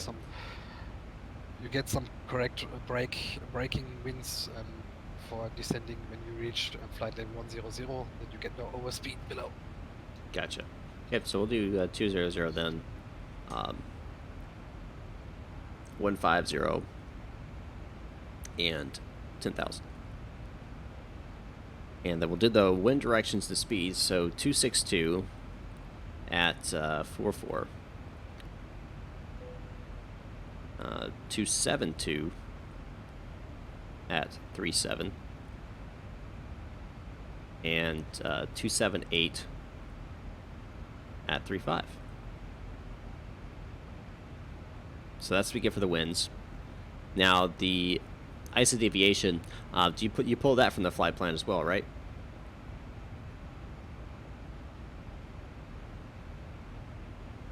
+6. So 6 slash, and then I'll pull the actual altimeter here for New Orleans. 3014, so slash 30.14. I'll put that right there. Perfect. So we've got the descent weather set, flight plan wind data, transition level, local QNH, and ISO deviation. So we'll, transition level? Is this 180? I can't see that at the moment. yes, yeah, it says flight level Okay. 180. Yep. Okay, that's correct. Yeah. Execute, and then we'll go to the fix. And we're expecting runway 02 for our fix. Radial is 28. Oops, 028. And we're going to do 10, 4.5, and our actual calculated manual top of descent, which we'll get into that in a second. So 10 Yeah. Yes. and 28, 028, sorry, 4.5, and the actual calculated top of descent. Now, to calculate top of descent, you take your flight altitude, so we're at 36,000 feet. We divide it by 100. Divide it by 1,000. So that gets us 36. Then you times it times 3. Yes. And then you add 10. And 10 is for the deceleration points, to allow you to decelerate before you pass through 10,000. Yes, exactly. So doing that calculation, 36,000 divided by 1,000 gives us 36. 36 times 3, that gives us 108, and then add 10, so 118. So we do 028, 118. And that's going to give us, if we look here, Tony Simmering, thanks for the subscription there. If we pull here, you'll see on our main flight display, top of the descent calculated by the aircraft is there, but our actual manual calculation is down here near blues, right for blues. Yeah. So It's nearly on top, depending on the winds for the descent. So the top of time descent is a little bit later on. So that's correct for now. right. All right. So we've set the fixed destination distance rings set. Decision altitude height. That's going to be the MCP right here, and we're going to set that to our decision. Which, if I got to get rid of this now, I got to pull up New Orleans. Which elevation's 0 feet, which is that's very interesting, but you don't see that very often. The approach for ILS for 2. Let that load up here. It's going to be 2,000 feet, so we'll set the MCP to 2,000. Now, of course, if you're running with ATC, they're probably going to give you different levels to go down to, then you would adjust as needed. Yes, it's just as to go to the checklist now that we can reach and discuss about the further points. Right. Now we're going to set the nav frequencies. We are going to be using ILS today, so we'll set the nav radio to the ILS GME frequency. It was 11.7. 11.7 here. All right. Make that active on both sides. And then we're going to set our course according to our chart, which is 16 degrees. So we'll set our course to 16. Now, this might change depending on what the actual course is, based on time of year and whatever. And we'll aircraft will let us know that we're not not currently up to date. Can you switch off the 6P weather information? Say what? Then we can see the charts. Oh, sorry. My bad. Hey, Yeah. that's why you have first officer today. Yes. We can't see that. Oh, my bad. The jump. All right, so 2000 ILS 11.7. So we got that set. Perfect. Altitude bug. That is set 2000. All right, so decision altitude. I didn't set that properly. It's 411. So reset that. And do 411 for our decision height. What airline are you flying? I'm flying the Zibo 737-800, and I'm flying for Solaris Virtual Airlines. That's what I'm doing currently. All right, so we've set that. Now we would do our landing performance calculation, which I guess would bring up our landing calculator tool. Yes. So let's get rid of that, and let's bring up APSoft. And we are on the landing performance. Yes, this is the pre-release version. It's not the current one. Yes. How do you know how to use the Zibo? Lots of trial and error, lots of watching other videos, lots of research. And being told when you're wrong, which I was told multiple times by Marvin how wrong I was on things. So always learning. A good pilot is always learning. So runway, we're expecting 2, and we get a runway length of 2,134 meters. So it's going to be a nice, easy landing. We're planning. Planned landing weight is 65,602, and we can make adjustments to try to get that landing weight. As we get there, we may end up doing a hold to kind of burn off some fuel or something. We'll pull the NOAA weather. Miss Y is not available. That's interesting. You just do this sometimes. Yeah, I had this before the stream. Just put sometimes there. No, maybe the connection is not available sometimes due to that's a pre-release. Pre-release. Say it again. Yeah. Maybe I can just do it manually if I need to. Yes, you can also do it manually, but try this again. No. Cancel. Nope, cancel. Do it manually. Yeah, I'll just do it manually, which is okay. It's a good thing that you allow it to do manually. So I'll pull up the weather here for. I'll just use Abby. Yeah, we'll just do that. Just pull up this. All right. Let's see. Temperature is 1. Barometric pressure is 30.14. In inches. Winds. Oops. Just made that go away. Winds 30 at 6. So we'll select 30 at 6, and there's no gusts. Visibility. What do we got on visibility here? Yeah, it's 10, so we're good. VFR. Perfect. And let's see if there's any type of rain or anything. I'm just looking at the METAR right now, or METAR, however you want to say it. Nope, no rain, so just cloudy. So no rain, nothing like that. We leave all that unchecked, and okay, very visible. Oh, I had to put it in. Okay, 10. There we go. All right, perfect. And we'll do the calculation now. And you we got all that, the... Yeah, you see now that the planned landing weight from the brief, but you have to check your your actual weight and expecting weight according to the FMC, and you have to change this now at this moment.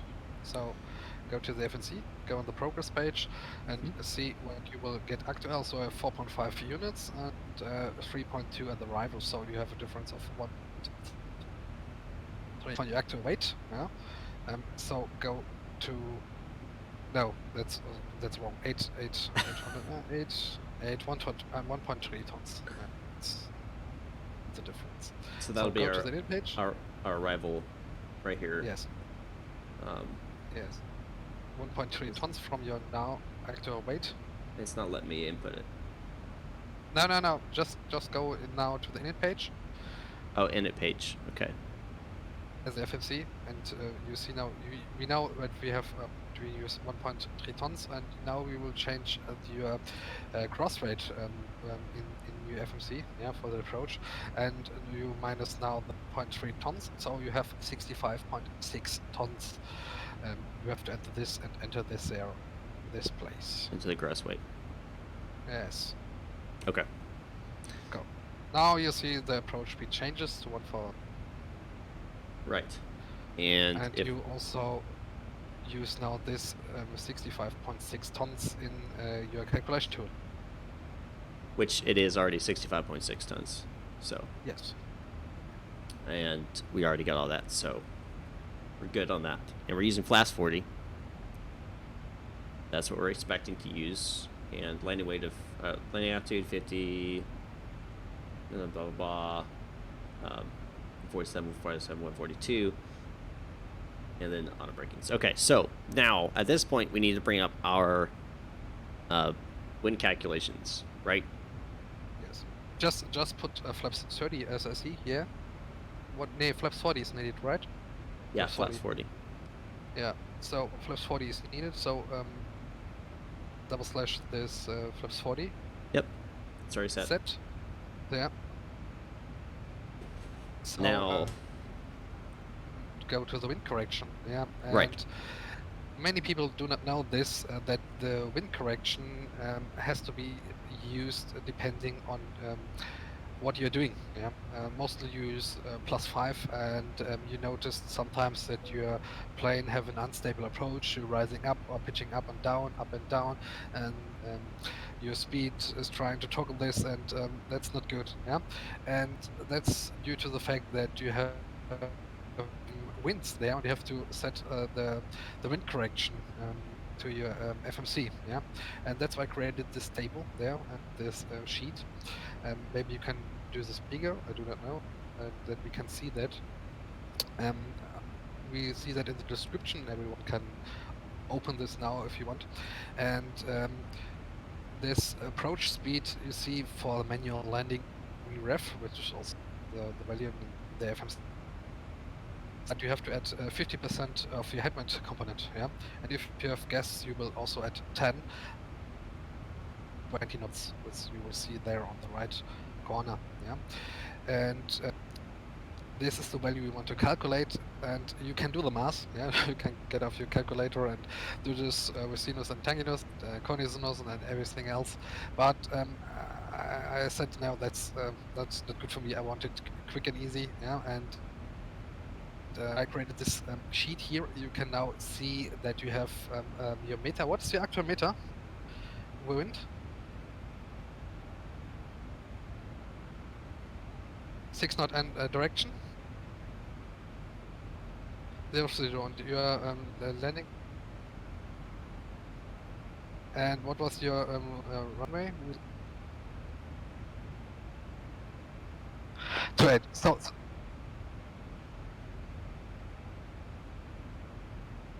what is from the runway?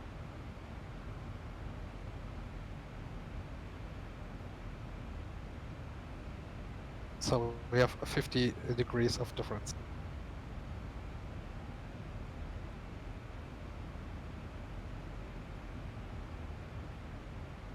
Oh, am I wrong here? Wrong data.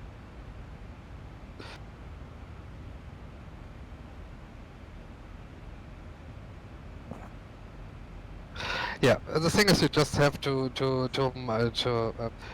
just look at the difference between your winds and your runway, yeah, and you choose now the value for when it's 2 degrees. You go to the 5 degrees line, and do you choose your wind, which comes from the respective side of how long is the wind? Plus 5 or plus 4 wind, right?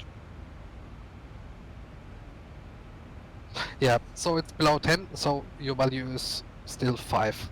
Yeah. If we have higher winds, for example, 20 or 30 knots, you'll see that you will get up to 15 knots. Yeah. This is the value you directly enter in your FMC. Yeah? It's also calculated as 50% in the headwind component.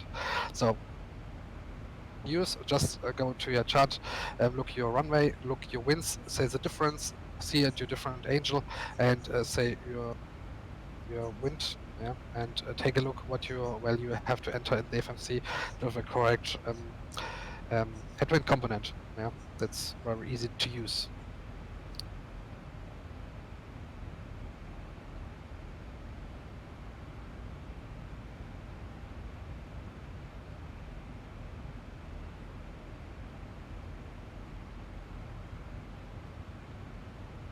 So 016 degrees on the approach on the runway. So with 016 degrees approach, winds at 030, that's a 14 degree difference. So Yes. if you looked at your degrees over here, and 15 degrees is close enough. So we'll just say 15 degrees difference. And then how fast is the winds coming? And right now the winds are at 6 knots. So it was below 10, so we'd use wind correction of 5. But if we had, for example, winds at 11 knots, we'd use wind correction of 6. Winds at 20 knots, we'd use wind correction of 10, and so forth and so on. So you just use this chart to find the correct wind correction. Then you go over to the FMC and you input that wind correction into the wind correction box on your FMC. It's as simple as that. Excellent. Yes. You also check the crosswinds. That's on the next page. I've done 3 pages there in this PDF file.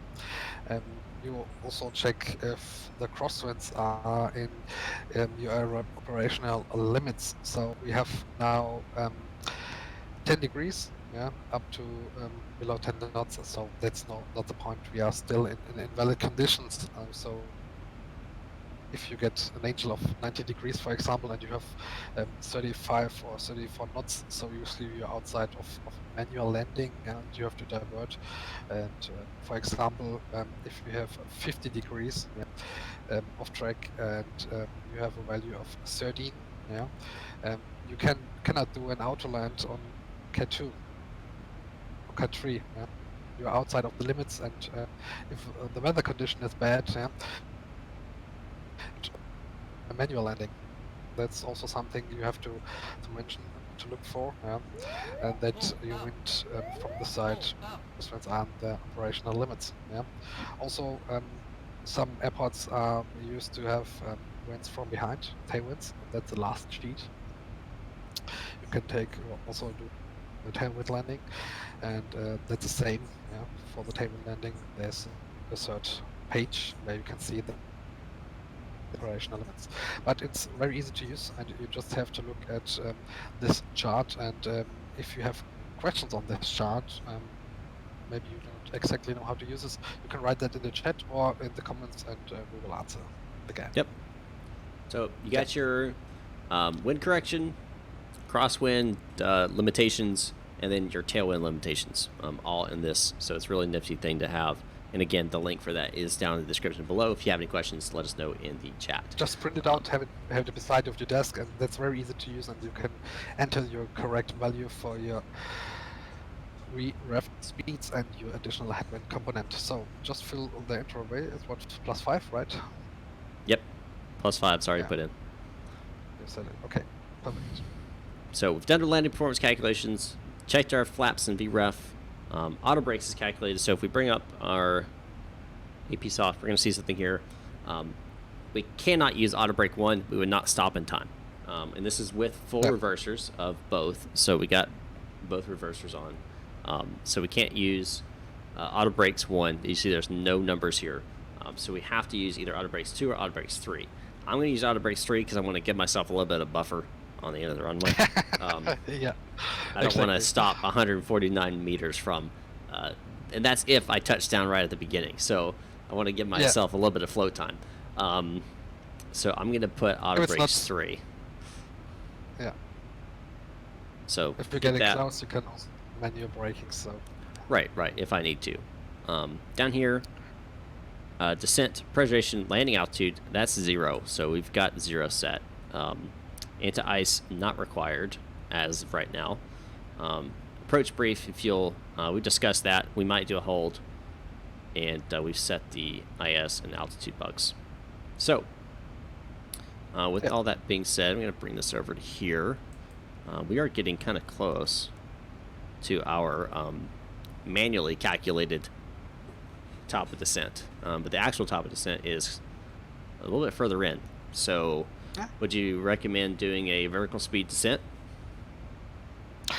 No, what you can do is you can go to the descent page and activate your descent for now. So descent and descent now, but we'll wait till we actually get to our... it's no problem. It will descend 1,000 feet per minute, and if your profile reaches you, get bang on the profile. We will want to do a couple things first. We want to switch this over to landing, right? And then we'll make the announcement that we're going to descend here. I don't want to just drop out of the sky and scare everybody on board. Like, oh no, we're crashing. So we're getting that announcement out. With 1,000 feet a minute, that's not responsible for the most purpose. Oh I yeah, was in China, and as I flew in the 747, it was the same there. And back on track, they finally at 10,000 feet, and I said, oh, okay, yeah, 30, we descended 30,000 feet, I do not mention anything. Yeah. Yeah, that's so right. We'll descend now. Yeah. And we'll let the aircraft make its descent here. Now our fuel rates, let's see, we'll check that. We'll see, maybe we can do a hold here. And if we can, that'd be great, because I would like to demonstrate it. Yeah. Let's see. Let's pull up my chart, and we'll go to at blues is where we're looking for. So blues. I will be back in a minute. Okay, no problem. So at blues, at blues we're gonna check, and we should be 3.2 used. So if we switch to used here. 1.45 plus 1.45. What does it give us? Just under 3. So we got a little bit of fuel that we can burn here, which is perfectly fine. That allows us to actually do a hold, and I do want to demonstrate that to y'all. So we'll wait a little bit and before we start doing that. It'll be further down in our descent here, but we do have just a little bit that we can burn on a hold. So we'll do one loop of a hold, and then we'll exit the hold, and then we'll continue on in. And that'll give us a good, that'll keep us on our estimated landing weight. So we have our landing weight already calculated. If we, went ahead and landed with more fuel than, we estimated, that can affect your landing speeds. So we'll do a short hold, just to hold one loop hold, just so I can demonstrate it to y'all, and that we burned that little bit of fuel.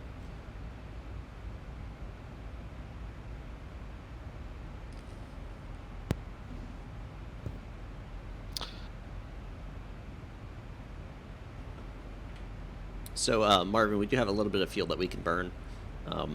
Looks like. So we'll do I suggest that we'll just do a one loop hold. We'll just go through the hold once, and then we'll just exit out of it and continue. Yeah. Because we'll have about 300 kilograms of fuel that we can burn. Okay, that's one round holding. Yeah, that's about one round. 4 minutes. 4 minutes. Yeah. Heading bug. Gotta adjust the heading bug.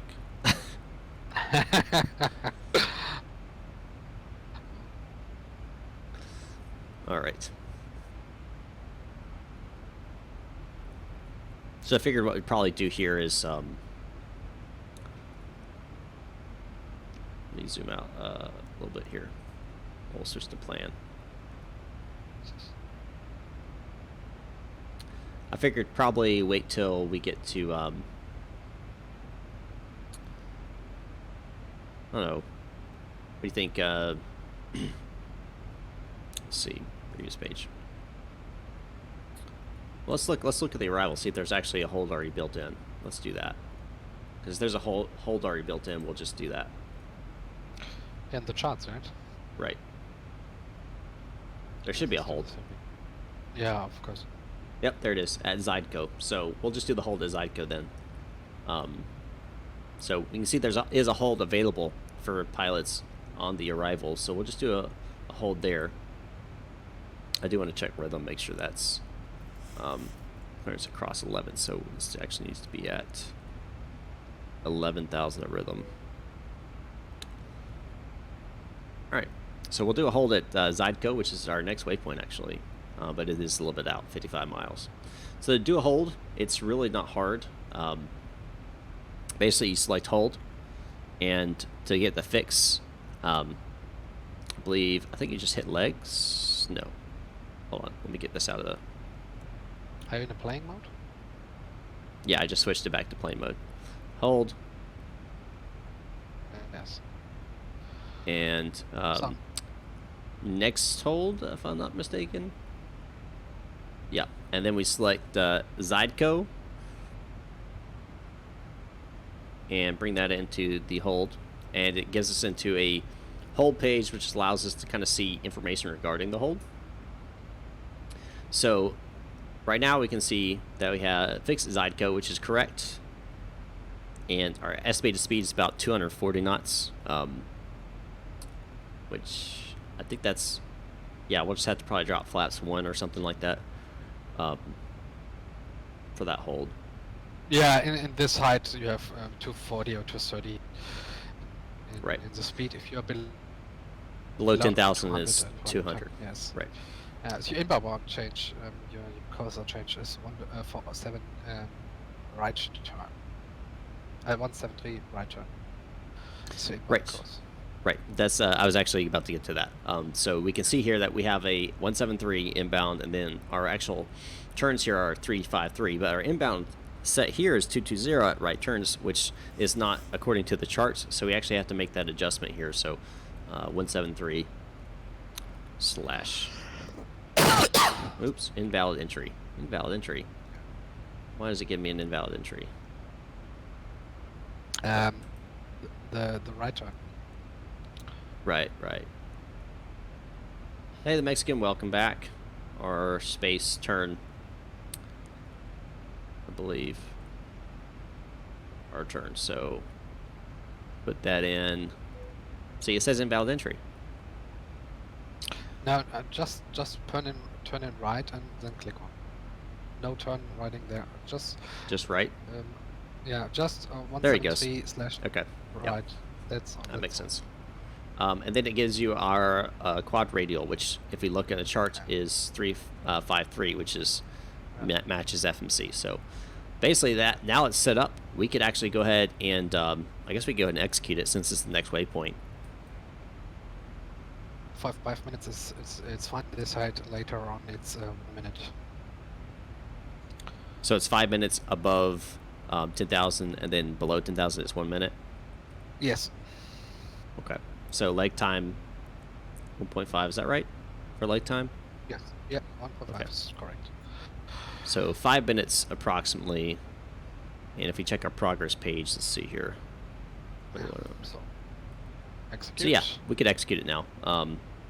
Wait, nope, not quite yet. We have to wait 2 minutes.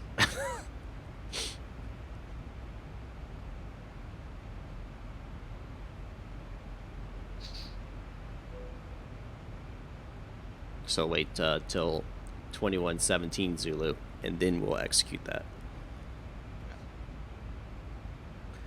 And then hopefully we'll exit out of, we'll do one loop, and then we'll exit out of it and continue on. And that should, I'm estimating that'll probably burn about 200 or 300. Yeah, you have to execute the holding by yourself. or by going up to the next waypoint. These 2 Right. minutes are valid to exit the holding. Correct. And one thing, we had that yesterday. If you are doing an holding lower altitude, yeah, you have lower speeds, for example, 200, 210. I recommend to do this in the flaps 1 with flaps up speed, or just below with flaps 1, and ensure that you are bang on with the speed when you reach the holding, because normally you will overshoot then, and you cannot get into the holding, and he's doing something you don't. Right. It'll overshoot. It'll keep pushing you forward. It'll throw errors, all kind of fun stuff. So, yeah, you got to make sure You need to slow down. You need to be, yeah, you need to slow down before.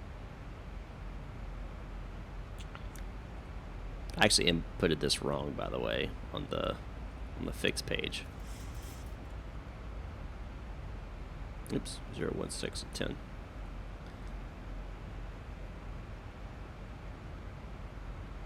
Why do you enter the radial? I don't know why I put the radial as 28. I don't know why I did that. That's all right. I almost. Okay. All right, so we can actually execute now. So execute the hold. And you notice that on the main flight display, it now shows us the hold according to the chart, which it matches the chart. So we're good to go ahead and move into that hold once we get to there. And of course, you wouldn't just do the hold without, ATC giving permission to do the hold and so forth. I would say you reduce your speed manually now. Well, right now I'm So having you issue at because it's 240. look at the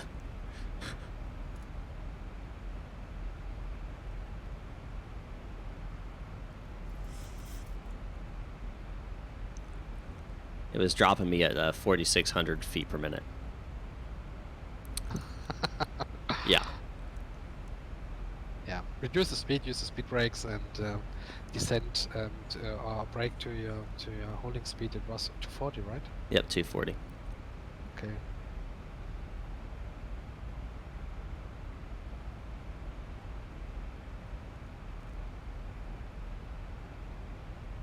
And we'll go ahead and set let's see what 17 was. So we'll go ahead and set this actually to the holding altitude as well.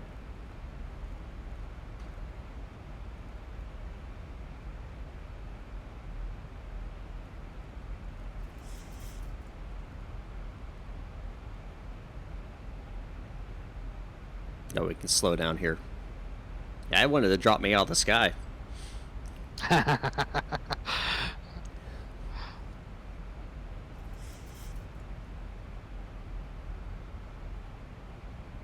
No questions for now. I think you explained it all very well.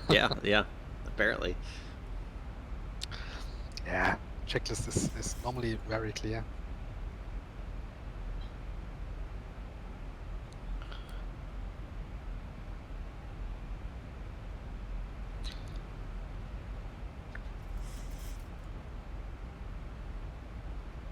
Almost there at the target speed.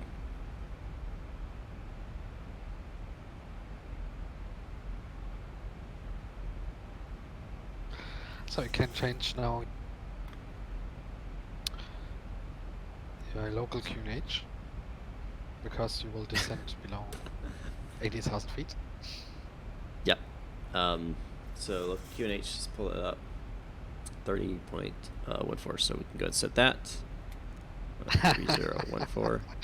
Yeah, I saw that. You explained it well and simply blew our minds. Oh, yeah. We'll go and switch that and switch this over as well. And switch APA, approach, and I'll read out here. Altitude instruments set and checked. Approach aids. Well, they're not. The approach aids are set. Altitudes aren't set yet because we're going to go into a hold. So once we go into the hold, as we exit the hold, we'll decrease altitude and 1,000 to go. and all that kind of stuff for the final approach, intercept altitude and all that. All right. About to reach our hold here. You can release the speed brakes now. Oh, yep. Good point.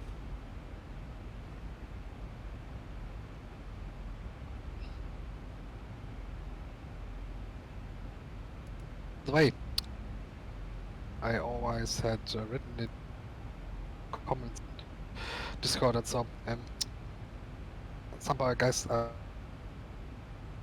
using the speed bit abnormal. They think they have abnormal descent rates up to 5 or 4,000 feet per minute. Yeah, so that's quite common if you use the speed brakes.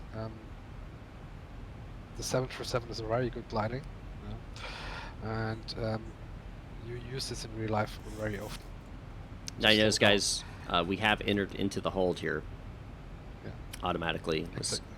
So, yes, and you are on profile. Yeah, it's perfect. Yep, we're on profile. Yeah, and it's going to turn. Yes, and just adjust your heading. Oh, yep. Yeah, due to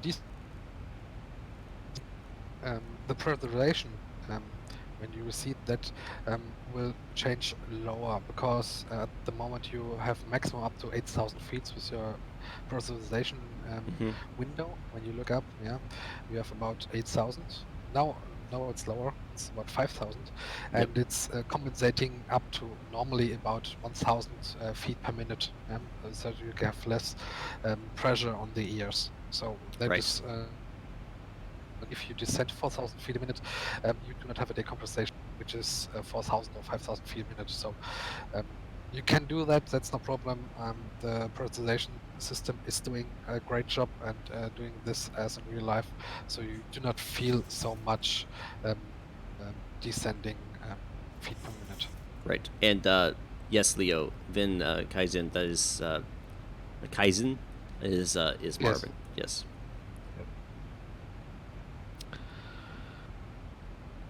Once we make our inbound radial on the turn on the hold, we'll exit out of the hold.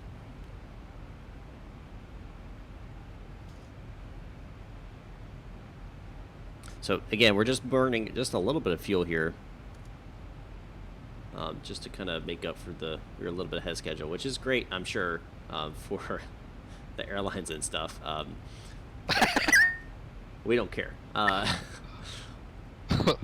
He was flying with ATC. Right. Much traffic in the air.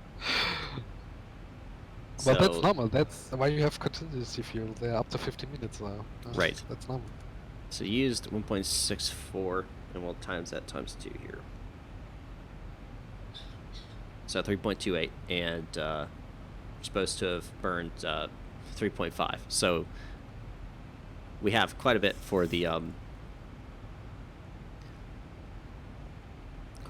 that we actually could burn. Now it's a little bit off of the holding profile. Notice if you no, that's quite fine, because you're flying the entry at the moment, and Boeing has an automatic entry system, and you have an inbound entry there, so that's quite correct at the moment. And your normal holding starts when you reach now the holding point, so you have to do an extra round. Right. What's up, Zach? It's doing that. Hello, Andrew. Yeah. So I think once I get back up here to the main holding point, I think I'll just go ahead and exit. Unless you want to go around one more time.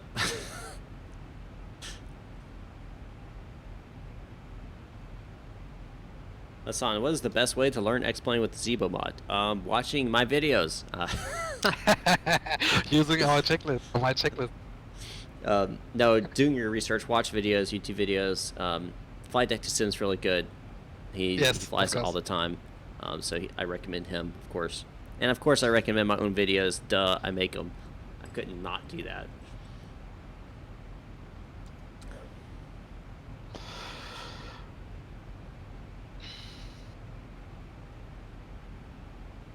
Are you flying the Alpha, Marvin? Yes, of course. I've tried. I've entered myself every time, and and I don't get accepted. It's very frustrating. Yeah, I think so. Flight Deck to Sim. Literally flight deck and the number 2 sim. Yasmud, you probably haven't put in the course properly. That's probably what's going on there. Alright, get rid of that. Thank you. So now it will now enter the holding correctly. Properly, right. Because, yes, it's because now he has finished the entry. So you want me to go ahead and exit, or you want to go around one more time? Yes, one moment. One more time? Okay. We'll burn fuel a little bit more, and then we'll exit out of it. Use our fuel weight because we have so short runway and landing. Right. Yes. Extra You're not wrong. For slow down. Not wrong.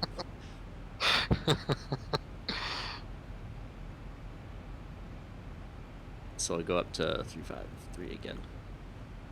Okay.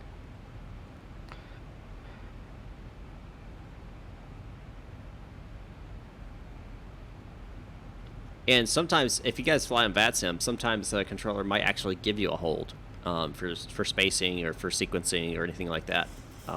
Yeah. So it is possible that you'll have to do a hold, and it's important that you know how to do a hold. If you're flying on VATSIM. If you're not flying on VATSIM, I mean, yeah, there's no other traffic. You don't really have to worry about it, unless you're wanting to, land within landing rates. But it's a nice little thing to know.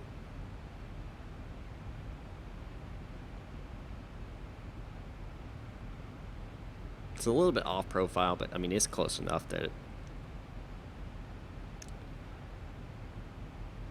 it's not being able to make the turn quite as fast as it would need to. Yeah. That's okay. Okay, so It'll be a problem if, there's more than one aircraft in the hold, which I don't think they'd put more than one aircraft in this small of a hold.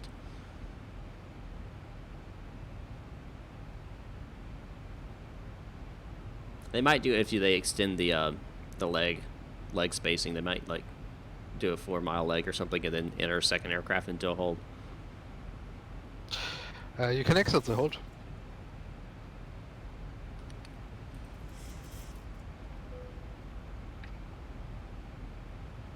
So exit's been armed? No. Just exit, man. Now execute. Now it's armed. I did. Yep. I hit exit hold and I hit execute. Yeah, perfect. So Now now what will happen is once it hits the Zydeco waypoint, it'll automatically exit. Right? Yes. So If you want to do this earlier, you have to set up the next waypoint in the FMC. right. You just pull it The up. whole thing. Don't forget to adjust. Yep, my altitude. Yeah. That way I actually descend and not just stay at 17. That would be bad.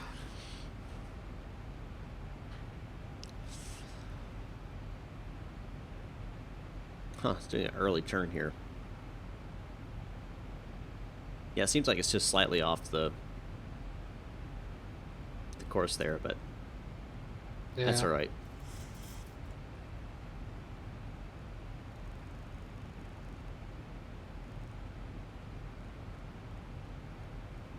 Alright.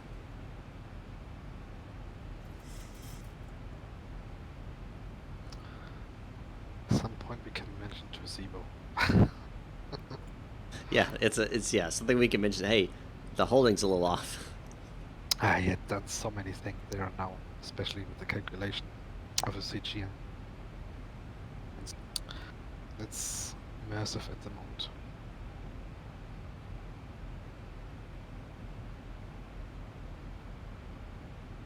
Zach, he's probably just making sure you weren't trying to shoot down any aircraft or anything. Or flying a drone. That's probably what it really was.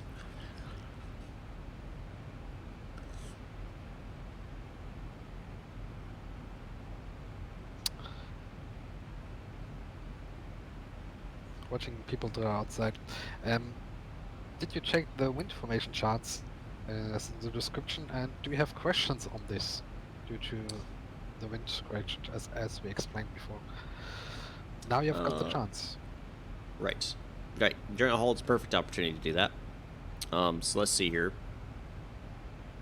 I'm looking at my weather right now. Yeah. Check the meter again. At 15.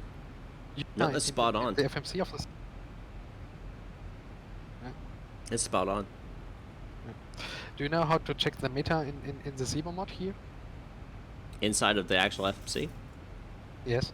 Would it be under forecast? No. You see there on ACAS? Yes. Under forecast? No. On the right, go to the right FMC. This here ACAS. Oh, ACARS, yeah. Oh, I didn't know that was actually working now. No, it's still working. Of course. Nice. Go there. Go ACAS. Artist. Put in your destination. Oh, very nice. Then get your I did not know that was actually working. Yeah, that's one thing over here. Very nice. So. Okay. Let's see. These are 4. It's variable at 3 knots now, so that wouldn't change anything though for our actual landing calculations, so it's fine. No. It's fine. Yeah. So as you notice, guys, it is now automatically exited the hold here.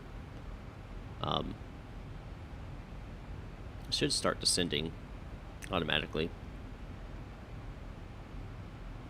It's on vertical navigation LNAV. Maybe I'll just do a out in it. Yeah, let's just do that. There we go.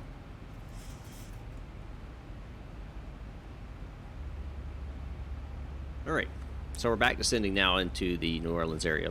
And we burned up a little bit more fuel. Let's see how much we've used now. 1.8, so that's about 3.6 total. And I think, actually, that'd be a miracle if that's perfect. 3.5, actually, so we burned just a little bit more than we're supposed to. But that's alright. We got plenty of fuel on board.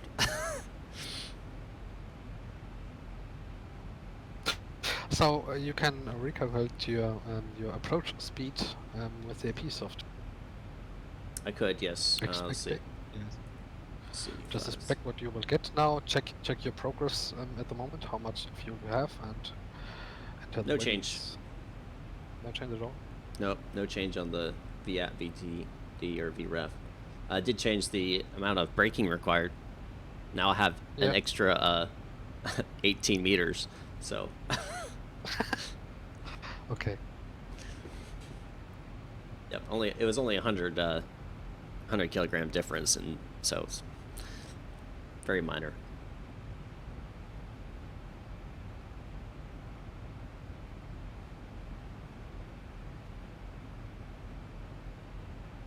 So we'll start descent here at Foils, apparently.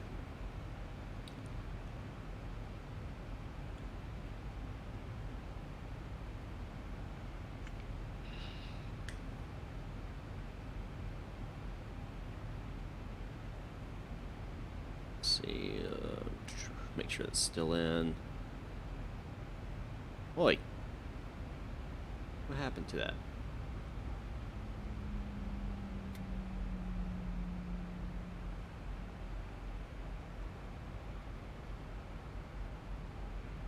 It's supposed to be at 11. That's interesting. Oops, wrong one. It's supposed to be at 11,000 at rhythm. Yeah. And it kicked it out for some unknown reason.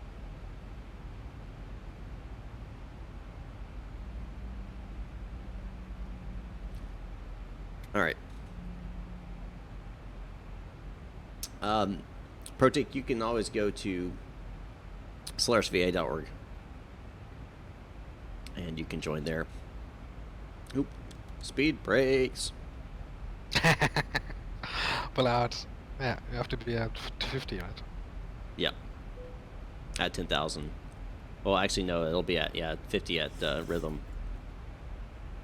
Yeah, to 50 at rhythm. Still increasing speed. Dadgummit.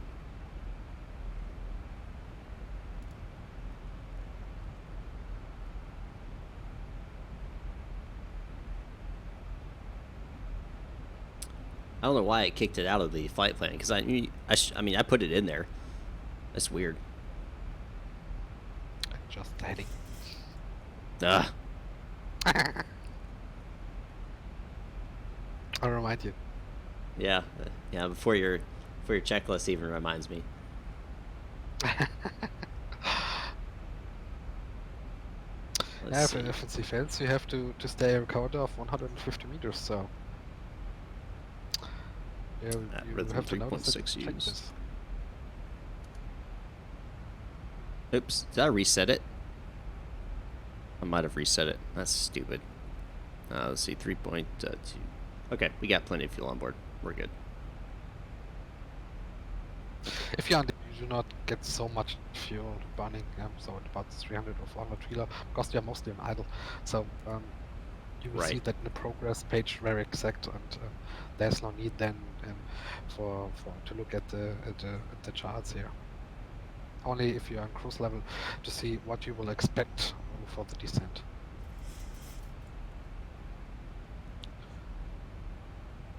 Yes. Two for now. All right, let's see, and speed brakes go back in.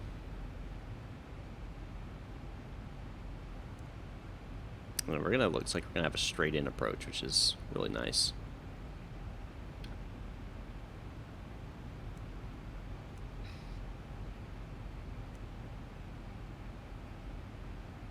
Yep, straight in. Very nice.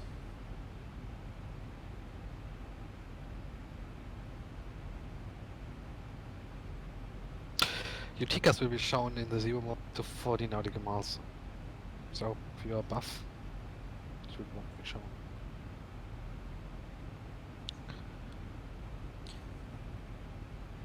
Now, if we did have to go around, procedure for that. Let me pull up the chart for that. We can go over that just in case we have to. Don't expect to, but you never know. We want to do the go around? No, I'm gonna cover that later. Yeah. Okay. But yes, I do plan to cover it, just not right now. But we do have to, if for some reason we have to, then so be it. We'll climb to 1,500 feet initially, and then we'll make a right turn. Once we've hit 15, we'll make a right turn, continuing to climb to 3,000. Outbound on the Romeo Quebec Romeo VOR on the radial of 082. So it's important there because now my FMC should take care of all that for us, but just because the FMC is in there doesn't mean that we should just rely on that in and of itself. Let's find the Romeo Quebec Romeo VOR. Is not on the map here. Should give me the frequency. Oh, there it is right there. 110.8. Alright, so we'll put that in as our secondary on the nav, just in case we have to use it. Don't expect to have to use it, but just in case. And then we'll start a hold at Snakey. At Snakey. All right. This is interesting. It's bringing me right over the airport and then back around. Is that? Yeah, that's interesting. I'm gonna cross right over and then make a U-turn. Whatever. All right, landing lights, turn off lights on. Logo not required. Fasten seatbelt sign on. Not to HSC rail. No, we're here. Announcement. Prepare for landing. So yeah, so we're gonna fly right over the airport, then come back the other direction. So that's interesting.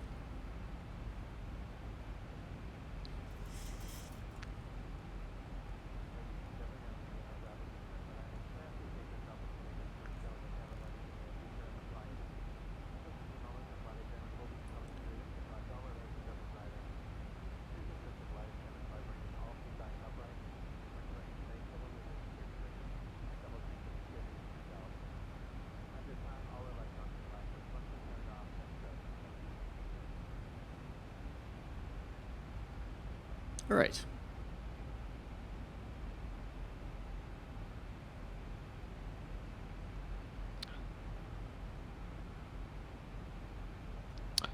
some notes on the distance rings. The 10 miles ring point where you on flaps 5 Mm-hmm. and flaps 5 speed. So you can now manually slow down and set Well, the flaps. I'm gonna fly over the airport first. Oh, okay. Yeah, it's giving me a route right over the airport and then come back around. Because right now I'm facing 197, and the actual is 116. So, or 016. Yeah. Well, a little weird, but that's all right. To me, this would kind of create a conflict. 5.5 dB is the distance where you have to be stable in a stable approach with your approach config. The speeds on, so Right. after that you And can disconnect your autopilot. approach configuration is Yes. isn't it flats 15 with gears down? Yeah, that's behind the 10 nautical miles. Yeah, up to 5. And then approach. And then within after 4. 10 nautical miles. Yeah. Within And within- 4.5, you have your landing flaps down. Yes. And, normally you will do your flaps down and G down flaps 15 on the 16E. That's normally. Right.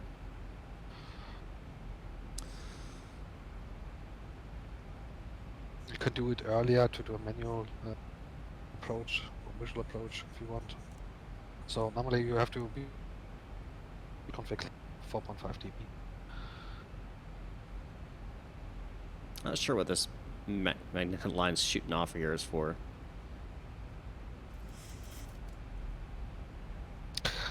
Why is your chart showing? It's strange. Yeah, it's not supposed to. I mean, because I'm looking at. It's just going straight to Royal and then Povey, which is right. So I'm not sure why it's showing that. It's not a big deal because at that point I'll already be established. So.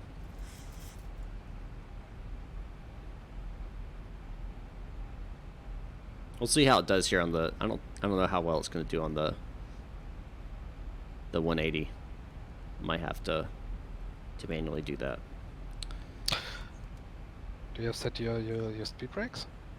I did, just to bring us down a little bit, Okay. because I was getting up to about 250. You can set a flaps 1 with speed brakes down to get a decent rate.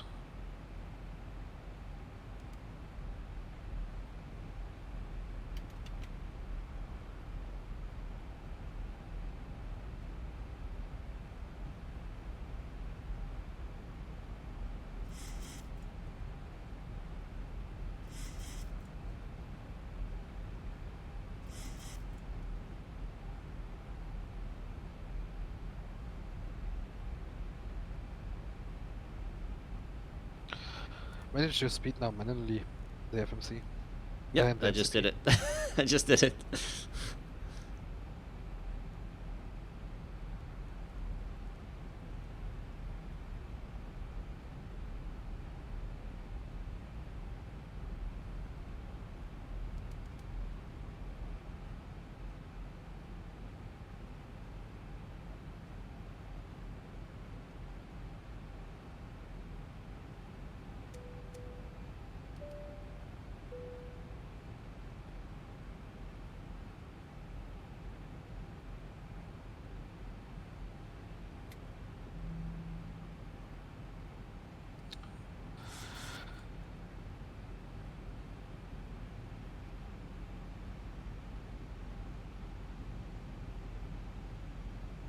I think what probably would happen is when you're coming in, they'd probably give you a radar vector. Yeah. 1,000 to go.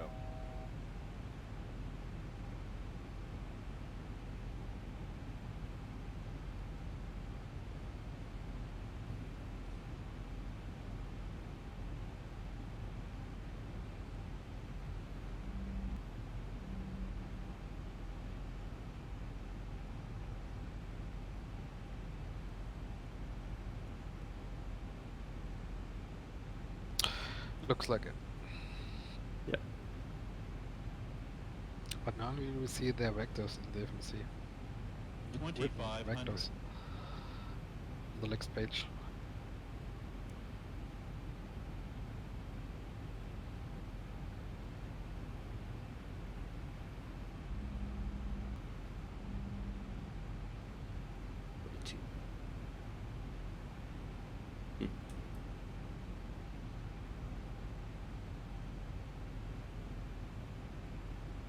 Yeah, it didn't show vectors at all on the approach, but I just had a feeling that on an actual arrival, they would probably give you vectors.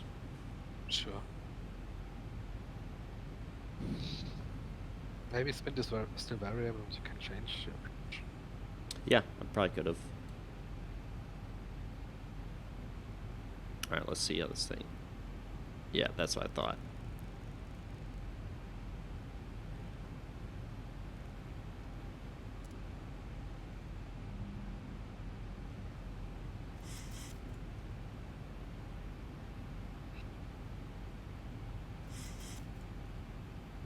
So we'll turn ourselves around here.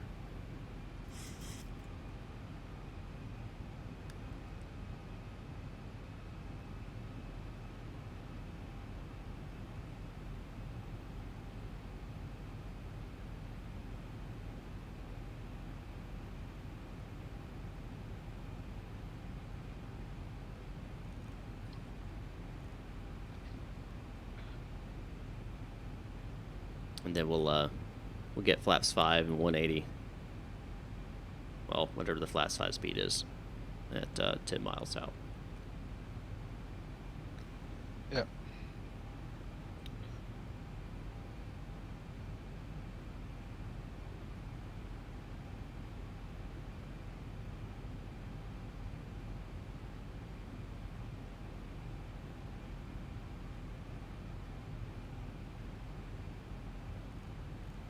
Yeah, it was shown in before the last at Rayrop.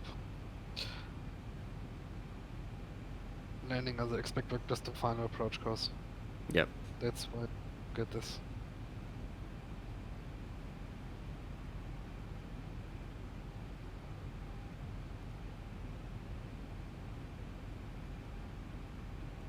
All right, we'll go ahead and intersect at about the 10-mile mark. Go ahead and decrease. Say what? That was a short go around. Yeah, right. We'll go flaps 5. We'll drop the speed to flaps 5, 172. And we'll wait for the diamonds to come alive. And we'll activate the VR lock. Ooh, a little bit of bump. Getting a little bumpy up here.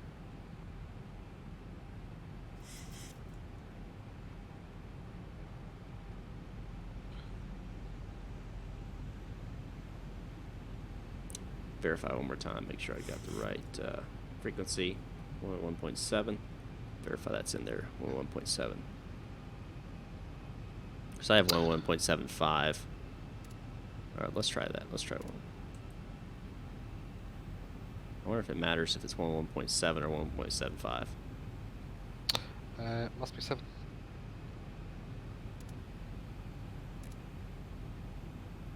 Not getting it.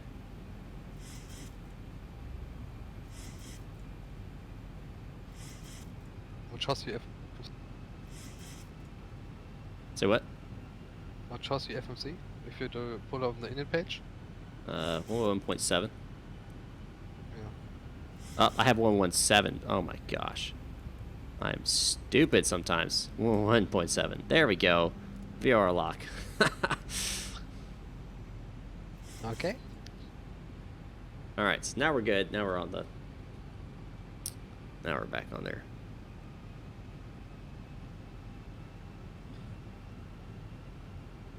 Don't need that. Heading bug.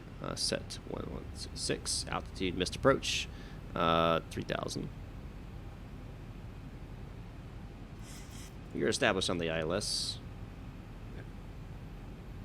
You can switch on the approach button if you see. Yep.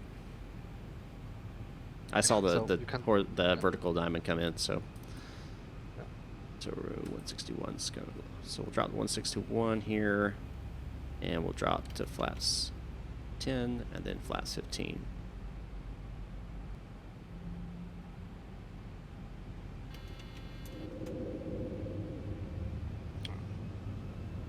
Gear down, flaps 15. E is okay. Gear confirmed down. Continuous, recall. Engine start transistor continuous. Brake lever is green. Oh, not yet. Armed green. Alright, landing flaps set to 40. 40 and looking for a 147.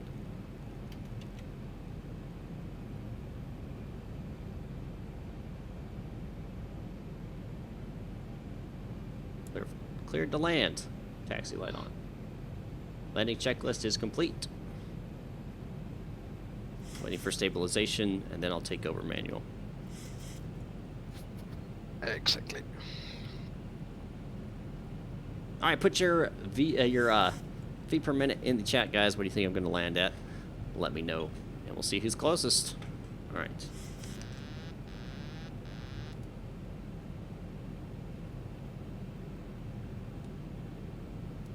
I would expect a smash out due to the about 170. Uh-huh. 1,000 feet stabilized, Mr. Birch altitude set. Oh, Is set. everything below 400 is fine. Right. Yeah, I think I will. I mean, generally I do. There's been a couple times on streams I've gone over 400, and I've hated myself for it, so... So, puppies in flight. Yeah, Pappy's from a little off here. A little off there, so I'm going to pull left a little bit.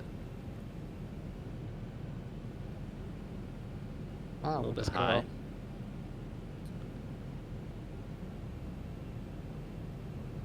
That's always a good reminder for the puppies. Yes. If you see too much red, white, or too high. Yep. Red, you're dead. White, you're high. Yeah, exactly. 300. Continue, by the way, with past minimums. It's supposed to be a sterile cockpit, Marvin. 200. Continue. And landing. 100. 50. 40. 30. 20. 10.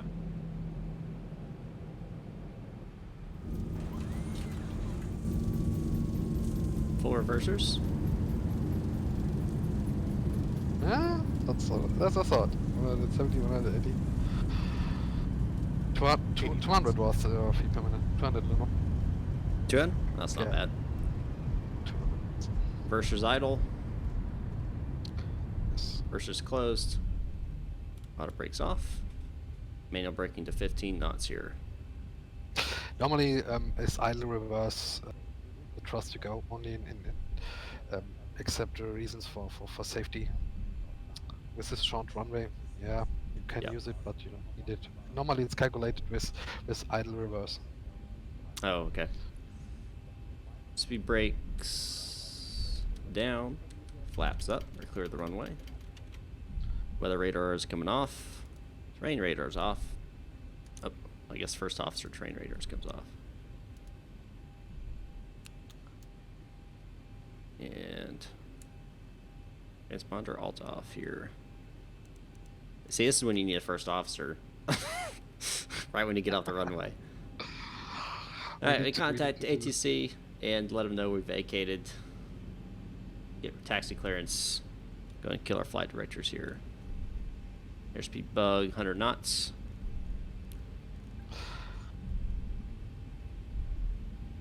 Altitude miss plus 100.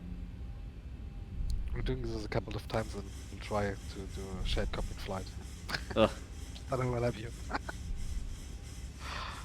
I've had so many issues with the shared Yeah? cockpit stuff, yeah.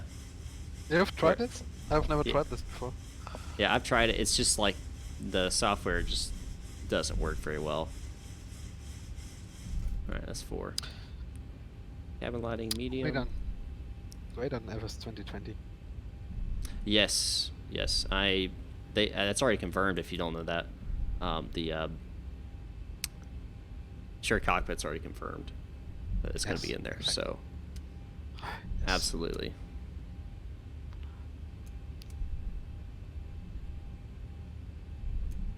But I don't expect this in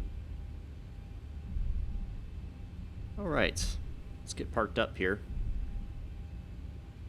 By the way, if you fired up the APU, you can shut down the engine too for saving fuel. Yep. I guess I gotta turn on the generators once it's on.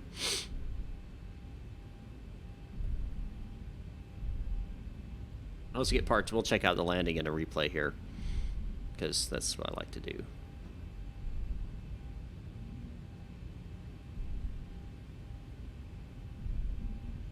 Three hours flight? Yeah, well, streaming 3 hours for yeah, there you go, for an hour and a half flight. Yeah, but that is the thing. Yeah, use it to explain everything. Yeah. Runway taxiway light out. Stop blinding. Ah, they're fine.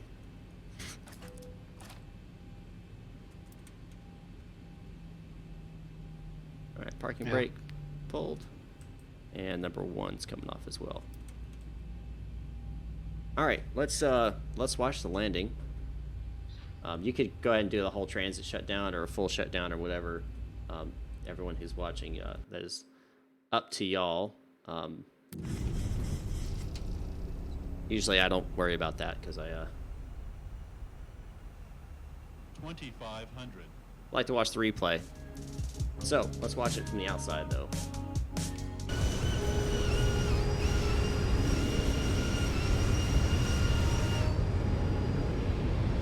I was a little high on the initial approach, but I came in nicely at the end, I think.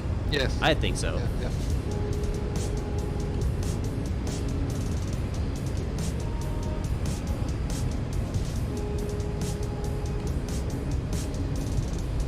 I like that one-way camera.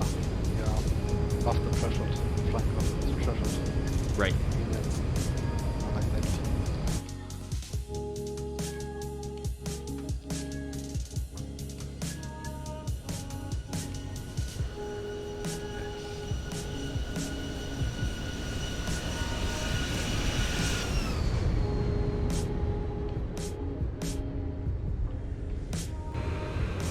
So I touched on after the captain markers, but that's okay.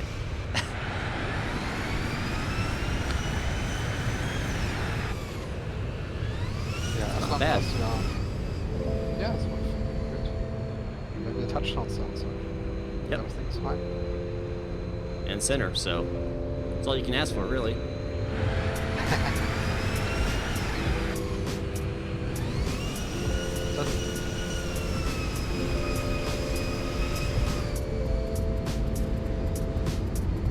But anyway, it was absolutely a blast, Marvin. Yeah. Absolutely was. Don't forget, guys, the stuff that we used is in the description down below. That's all down there. A link to Marvin's YouTube, a link to the checklist, and inside the checklist is the AP soft and everything like that. So be sure to check all that out. And don't forget, guys, I only do this because of your support over at patreon.com/InfiniteFlightClub. Some really cool stuff is coming there.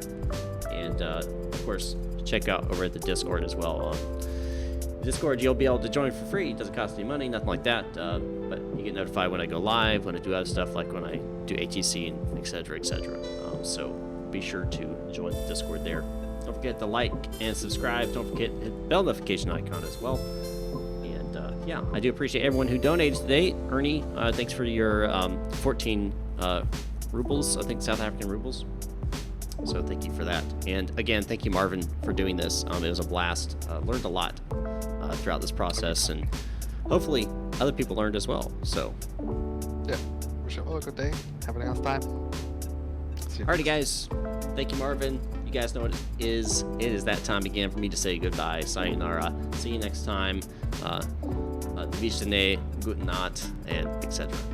So we're gonna go, and we'll be back live on Monday.